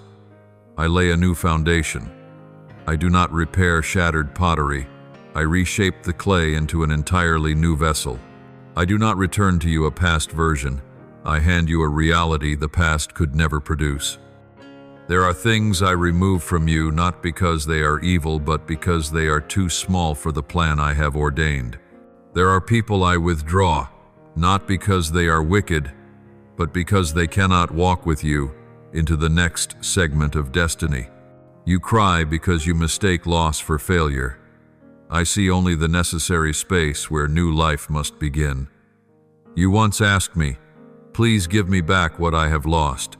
but you did not know that such a prayer ties you to old ground. If I return things to you exactly as you ask, you would walk back into worn pathways, resume the same orbit that once drained you, and when the next wind blows, everything will collapse just as before. I restore through an unexpected road so that you are forced to walk by faith and not by memory. You will no longer say, "I used to have, but I have become." I do not return you to the riverbank where the boat once sank. I open a new ocean. I do not return you to the garden where the flower fell. I lead you to the land where the tree has borne fruit. My restoration always carries the nature of biology. It does not return the old form, it resurrects the inner substance. That is why I use unexpected turns. I do not send blessings through the door you stand guarding. I let them enter through the window you never noticed. You think you will rise through the people you trust, but I lift you through strangers. You think affirmation must come from those who know you, but I use those who have never heard your name. You think opportunity must come from the soil where you invested, but I open the gate from a land you have never set foot upon. My restoration does not follow the logic of markets, nor the mathematics of society, nor the scales of human experience.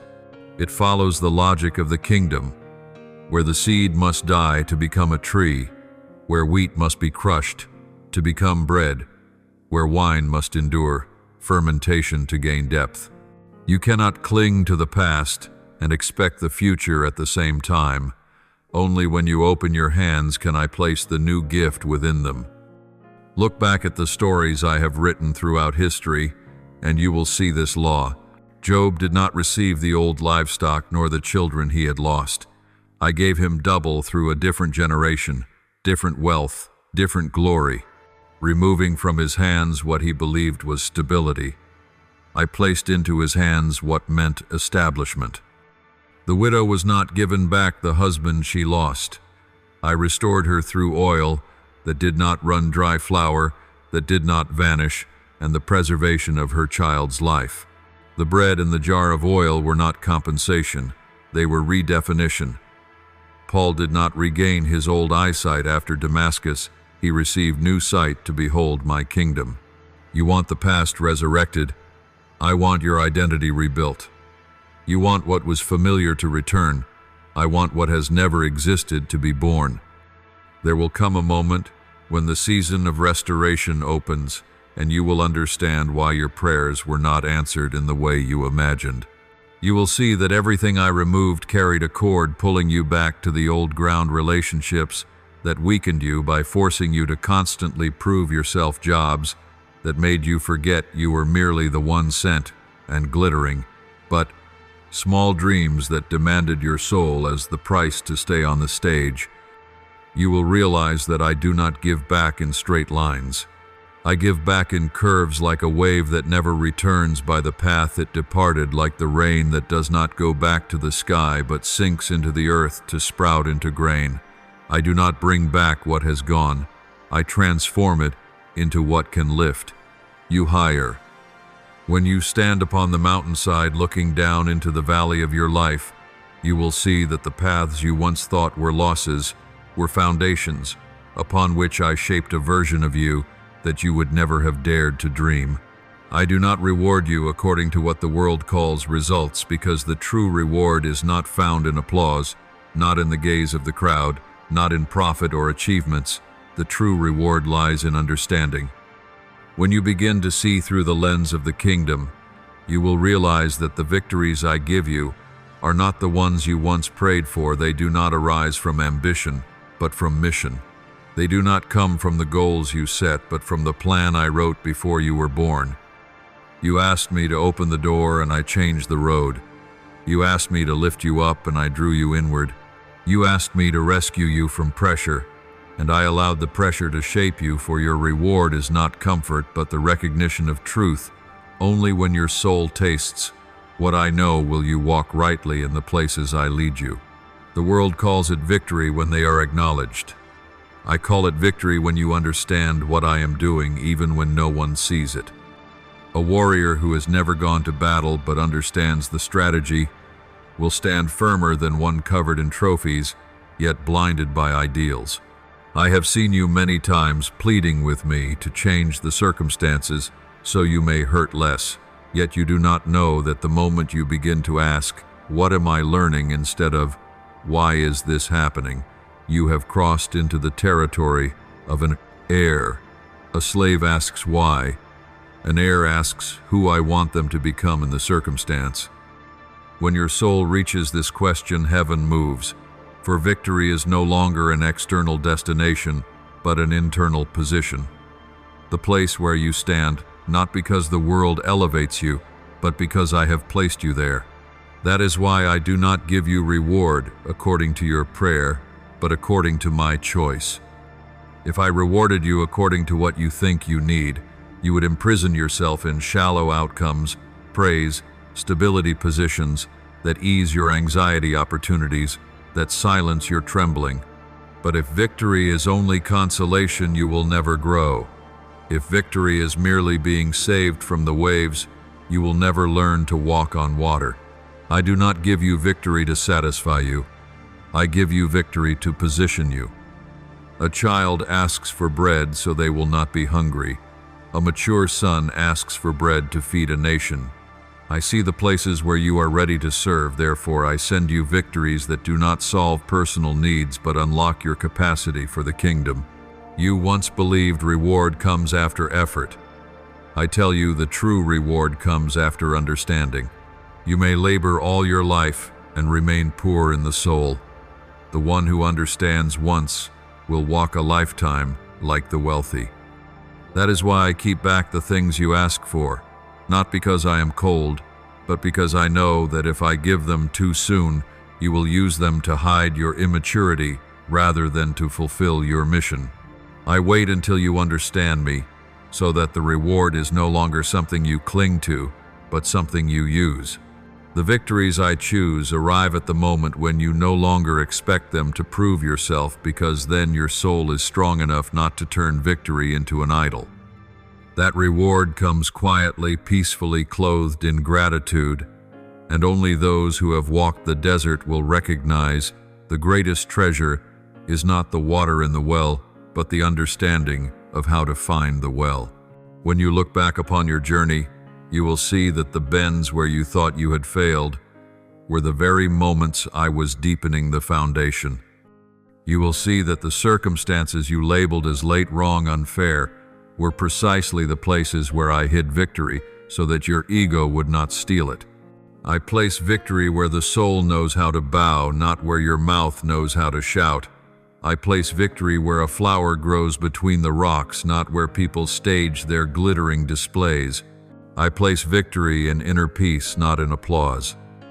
I place victory in your steadiness, when no one stands beside you, not in the moments you stand surrounded by a crowd. And when you understand that victory is not something I add to you, but who you become in me, then you have entered the true reward. I do not send restoration when your cries are loud. I send restoration when your spirit is still enough to know how to keep it. If I restore you while your soul is still chaotic, the blessing will become a burden. If I return what you lost while you are still haunted by the pain, you will treat the gift as anesthesia for a wound rather than a tool for mission. I do not build the kingdom with emotional reactions. I build the kingdom with souls who have learned to stand still in me. Restoration is not compensation, for I make no contracts with you. Restoration is my sovereign intervention at the moment when you are deep enough not to lose what I send, because you were not mature enough to receive it. You thought restoration was the reward for pain. I tell you, restoration is the fruit of maturity. The suffering may receive sympathy, but only the mature will keep restoration. Many times you cried, "Lord, I have endured enough," but I saw clearly that in your cry there was not surrender but a desire to escape the training I had set. When someone prays for restoration because they want to flee, the feeling of lack, restoration becomes armor for fear. When someone receives restoration because they understand the identity of an heir, restoration becomes a weapon for mission. I do not place treasure into the hands of those who tremble from insecurity. Treasure is entrusted to those who stand firm in silence. The delay you blame me for is the shield I erect to protect the blessing from your immaturity. Look at the footsteps of those I have chosen. Joseph did not receive the position that was taken from him until he learned to govern the prison. David did not receive the throne while he was still the shepherd playing the harp. He received it when he had learned not to strike Saul even when he could. Job did not receive double because he suffered, but because he learned to look at me, not through blessing but through my nature. My restoration does not follow formulas, it does not arrive because you have suffered long enough, but because your soul has surpassed the obsession with suffering. The unhealed will use restoration to fill their void. The healed will use restoration to open the way. I do not create the desert to torment you. I create the desert so that what does not belong to you will fall away. Only when the burden becomes light will your hands be free to receive what I send. There were seasons when you lifted your eyes to the heavens and questioned, "Why are you silent when I have lost so much?" I did not answer, because that question still revolved around emotion, not around the kingdom. You wanted me to soothe you. I wanted you to change your lens. As long as you see restoration as my way of compensating you, you are still believing that the world has the authority to take from you. But when you understand restoration as my vision, you realize that what was taken was never the foundation of your mission. I do not restore because you experienced loss. I restore because my plan must advance. If what has been stripped away is not needed for the next phase, I will not return it. If what you thought was precious was only the shadow of gold, then my restoration will not come in the metal you know, but as a treasure that has never existed in the realm of your imagination. One day, when I restore you, will perceive a truth as clear as dawn. I do not give back what was lost. I grant what you never possessed. And you will understand why I delayed, why I remained silent, why I turned my face, not because I abandoned you, but because I was saving you from your own impatient desires. You may plead for restoration with tears, but I only restore when you have learned to walk without trembling from the lack of it. When you no longer strain to prove to the world that you are worthy, restoration will arrive without trumpets. It will not come as a spectacle. It will come like an underground river, steady, nourishing the soil, awakening seeds that have been quiet within you. In that moment, you will not say, "At last God has heard me," but will whisper, "At last I have heard him." Mistakes are not stains that define you. They are chapters I require every one of my children to walk through. No craftsman ever masters his art simply by watching. He must place his hands upon the wood, hold the blade, carve the first line trembling before he can shape a perfect contour. You have condemned yourself for every fall, judged yourself for every misstep. Yet you did not know that the place I set you in is a workshop of skill, not a gallery of finished masterpieces. Those who seek only to display their final products will always evade their responsibility to error, but those whom I choose to build, my kingdom must bow before the first grooves, because none I have ever used failed to leave a misplaced cut upon the wood. You have asked, "Why does everything I do seem flawed?" My answer is because you have not yet learned to see mistakes as a teacher. You still see them as an accuser. When an apprentice cuts the wood incorrectly, he does not abandon the workshop. He measures again, he touches the surface. He learns where the grain of the wood resists the blade. A mistake is merely the voice of the material. It tells you that the old method is insufficient for the new level. In your weakness, you view mistakes as proof that you are inadequate, but in your maturity, you will see mistakes as invitations into wisdom. I do not look for those who have never erred.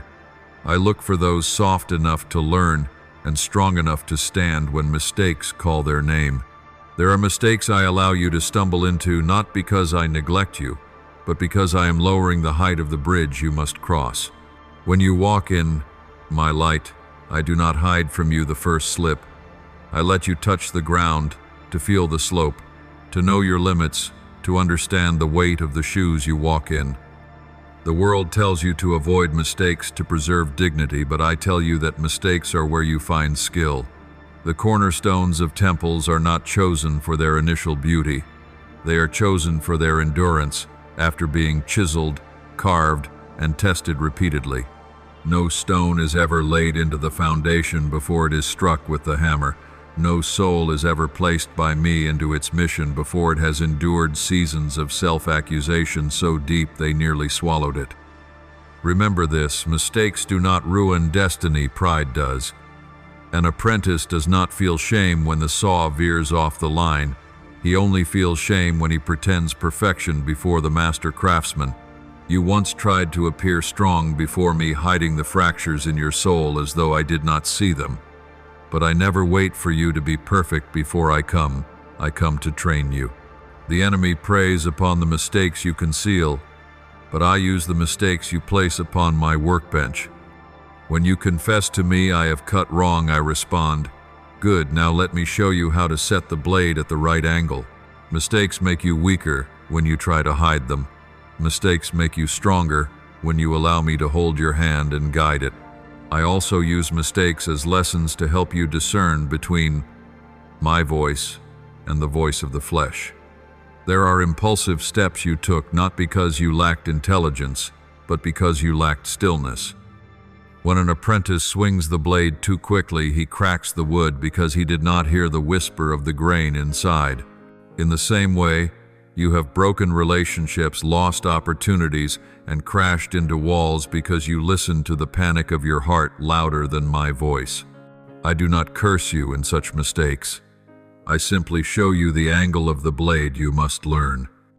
There are times I do not stop you, because if I did, you would forever believe I am a fence. I let you walk and collide so you will learn that I am a teacher, not a policeman. When you stop seeing mistakes as punishment and begin seeing them as textbooks, you will step into a new level of peace. The weak regard mistakes as stains, but those I call regard mistakes as marks of training. After a time, the apprentice looks upon his first crooked cuts and smiles, not because they are embarrassing memories, but because they are evidence of progress. You will be the same. One day you will sit before failures that once made you weep, and instead of asking, "Why did this happen?" you will say, "Without it, I could not have learned this." And when you reach that point, you have begun to act like a craftsman of the kingdom, not a passerby glancing at the workshop. Regret is not a chain that binds your feet. It is a bell ringing from the deepest part of the soul, announcing that you have drifted from my rhythm. The world treats regret as condemnation, but in my kingdom, regret is an invitation back to the sanctuary. When you act against my will, you do not merely commit an error. You step off the path of life, and regret appears like a faint flame in the night, signaling that your soul still remembers how to come home. The enemy wants you to believe that regret is an accusation, so you will flee from me and imprison yourself in shame. But I use regret as a lighthouse, so you will turn back and see that the harbor is waiting. Pain is not proof that you are forsaken. Pain is proof that I am still speaking, still stirring the last unbroken chords within you, the very chords I placed there to guide you back. Regret does not emerge from the mind. It rises from the soul, recognizing the absence of me. When you are immersed in misguided passion, you do not hear regret. Only when the false satisfaction evaporates do you sense the void. That void is my voice, not shouting, not threatening, simply reminding you that you abandoned something greater than temporary pleasure. I do not drag you back with a whip. I use the hollowness so you will understand that every place outside of me is desert. Regret is the tear in that desert, the first drop that signals a shifting of seasons. When you find yourself sitting where no one sees, biting your lip over a careless word, clutching your head over an impulsive act, I do not arrive to humiliate you.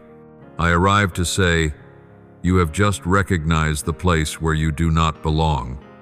There are people who try to strangle remorse with reason they justify.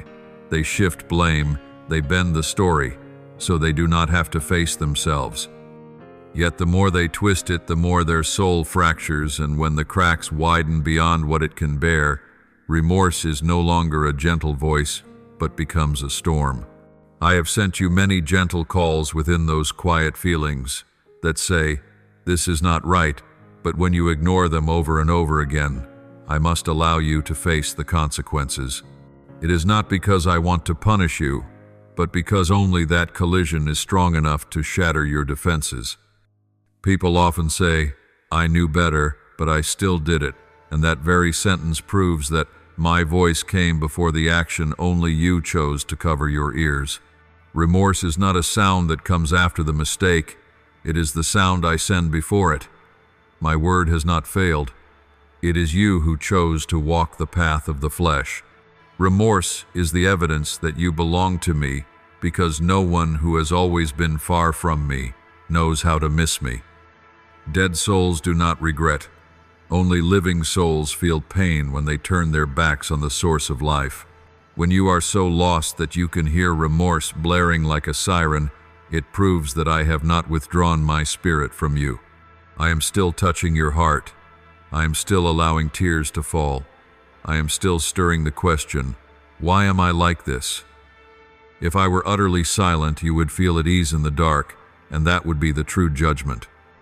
I would rather see you weep in remorse than smile in destruction. I do not save you by preventing every stumble. I save you by ensuring that every stumble leads back toward me. When you are willing to listen to remorse, it does not punish you. It trains you to become a steward of your life in the light. You once walked like a passerby on a strange road, moving quickly, looking superficially, acting on impulse. But those who belong to me must walk like one who holds the map of the kingdom, placing every step under my light. The guidance of remorse is not to drag you back into the past, but to teach you how to choose a different future. Every time you collapse because of stubbornness, I nurture in you the habit of looking before you lift your foot.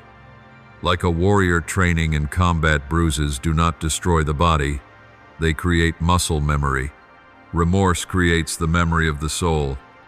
One day you will avoid traps, not because you fear punishment, but because nothing in the darkness holds any attraction for you anymore. Mistakes only destroy those who lie still in them. For the one who knows how to rise, mistakes become the raw material through which I forge power. I have never asked you to never stumble. I only ask that you do not let any stumble define your identity. A warrior does not learn to fight from books, but from wounds on the battlefield. The first cut teaches them how to hold the sword. The second wound teaches them how to shield their wrist. The third pain teaches them how to preserve their life. In the same way, you will never truly understand the strength of standing firm if you have never tasted the dizziness of falling. People often assume that power comes from blessings spoken over them.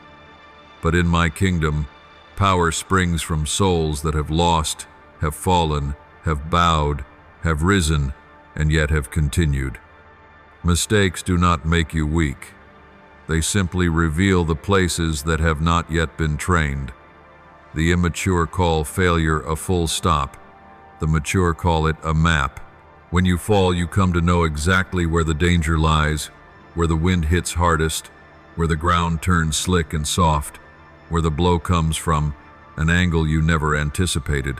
Such knowledge never comes from victory, because victory often lulls the soul to sleep. Failure awakens it. I allow you to fall not to erase you, but to open your eyes to the reality of the battlefield. The enemy does not merely aim at your limbs, he aims at the posture of your soul. When you learn to get up after such a blow, that blow is no longer a terror, it becomes a lesson in movement. After enough time and enough falls, you will discover something that only those I have trained deeply ever understand. The power is not in the fall, but in the way you stand up. Those who live by feelings shrink back when mistakes come. They search for a chair to sit down, a shadow to hide, and another person to blame. But those who live in my name know that every fall is an invitation into new territory. When you rise on trembling legs, you break the curse of fear. When you rise on wounded legs, you break the curse of shame. When you rise on legs that still ache, you break the curse of the past. Standing up becomes a spiritual declaration before heaven and earth. I am not the product of the fall. I am the warrior I was called to be. From the moment you stand, past failures lose their grip on your life. Some ask me, "Why didn't you stop me from stumbling?" I answer, "Because there are lessons that cannot be absorbed by intellect, only by experience." A metalworker never entrusts a sword to someone who has not learned to endure heat, for steel that has never felt fire will shatter in real impact. You want me to give you positions, influence, restoration, authority, but a soul that has never stood up after a fall will wield these things like weapons of self-destruction. Only when you know how to rise from failure does power shift from a faded copy to true power born from nature. Those who counterfeit power are always desperate to prove how strong they are. Those who have been truly forged need only stand, and all of hell draws back. To stand is the quietest yet most dangerous weapon against the enemy, for he can only strike one who lies still in the dust. Then one day you will understand why I allowed certain mistakes to go so far that you thought everything was over. You needed to go down deep enough to discover that you could stand up from that very place. No one builds a house on ground that has never been dug. No soul is placed by me in leadership without facing collapse. When you stand up, you do not stand only for yourself.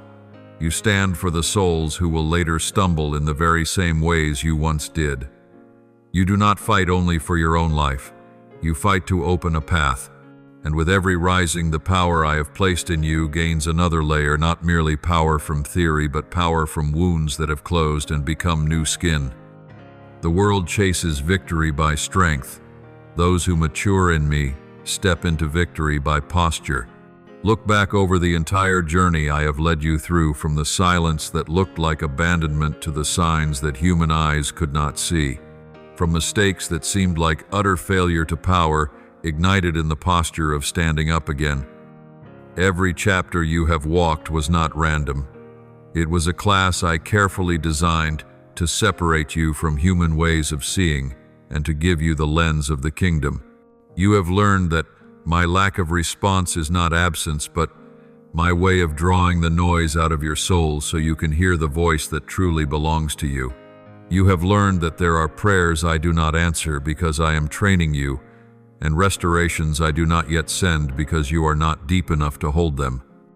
I have led you through the wilderness not to dry you out, but so that your roots would be forced to drive down into a hidden water source where my life flows unseen.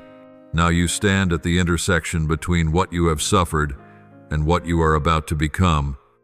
The eyes of the world see only that you stumbled, but I see that you have learned. The eyes of the world see only that you were isolated, but I see that you have been set apart.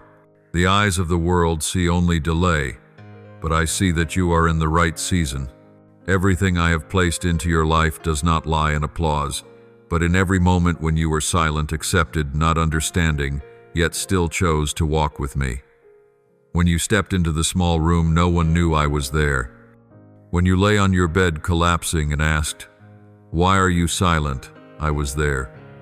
When you felt crushed by disappointment, I was there. You never saw me because you only looked for me in the light, but I entered your life in the darkness, where the noise had already died and the soul had fallen to its knees. I did not come to comfort you. I came to redefine you. Understand this, because not everyone is brave enough to hear it. I do not make you strong by shielding you from pain. I make you strong by not allowing pain to destroy your soul. I do not remove the burden from your shoulders. I reinforce your shoulders so they can carry the weight of destiny. What you thought was delay was, in fact, preparation. What you thought was cutting away was purification. What you thought was failure was the process of forging steel. You look at the surface of events and call it the end, but I look at the essence of your soul and call it the beginning. When you start reading the story I am writing into every ordinary circumstance, you will no longer ask me why I did something. You will ask me, who are you shaping me to become through this? Therefore, I tell you one last time, the lens of the kingdom is not born in success, but born in silence, in wounds, in tears, in the moments you believed you had lost everything. Ordinary people see a storm and look for shelter. The one who carries my lens sees the storm and looks for the wind's direction. Ordinary people see a closed door and turn away. The one who belongs to me sees the hinges and recognizes they are shifting. Ordinary people see failure and want to forget. The one I train sees failure and wants to understand. I do not call you to be one who waits for timing. I call you to be one who reads timing. And only when you see as I see will you understand why every person, every event, every upheaval has its own voice. Not a voice meant to terrify you, but a voice meant to lead you toward destiny. In the coming years, there will be crises that make many run, but you will stand still. There will be doors that slam shut without sending you into despair, for you have already learned that I do not close doors to end things, I close them to redirect. There will be accusations hurled at you to tear apart your reputation, but you will not be dragged down, for you no longer define yourself by the world's reactions. There will be whispers that you are abnormal, extreme, arrogant, but I want you to know this. Such words are the sign that you have looked through a veil others do not dare to look beyond. No one understands the one who carries the lens of the kingdom while they still live through the lens of wounds. You do not need to be understood, you only need to be led. I have placed upon your eyes a light that does not come from the sun, does not come from praise, does not come from recognition. That light was kindled when you knelt alone in the hidden room, unseen, uncelebrated, yet I witnessed it. You paid the price with tears, with loneliness, with long seasons of silence. And now I say to you, do not hand that light to those who only care about surfaces. Your eyes were not made to read news. Your eyes were made to read signs. Your ears were not made to hear rumors. Your ears were made to hear my voice. Your heart was not built to chase applause. Your heart was built to beat with the rhythm of the kingdom. So, walk forward not as someone feeling their way through the dark, but as one who carries light into the dark. When people ask you, how are you calm when everything shakes, you need not explain philosophies. You need only know that you have been with me in the seasons. No one knew, and those seasons have shaped you into one who is not reactive to circumstance. When people doubt you, let time answer. When the enemy tempts you to return to your old way of seeing, remember that you have seen too deeply to ever live as before. And when you yourself grow weary, collapse without strength to pray, remember the one thing I want engraved upon your soul: you are not abandoned, you are being led. Now stand up and walk. The world will see only events, but you will see the story beneath them, because I have already placed the lens of the kingdom in your eyes. Thank you for listening to today's message. Please subscribe and turn on notifications so that together we may receive living words, build unshakable faith, and walk in the boundless love of the Lord.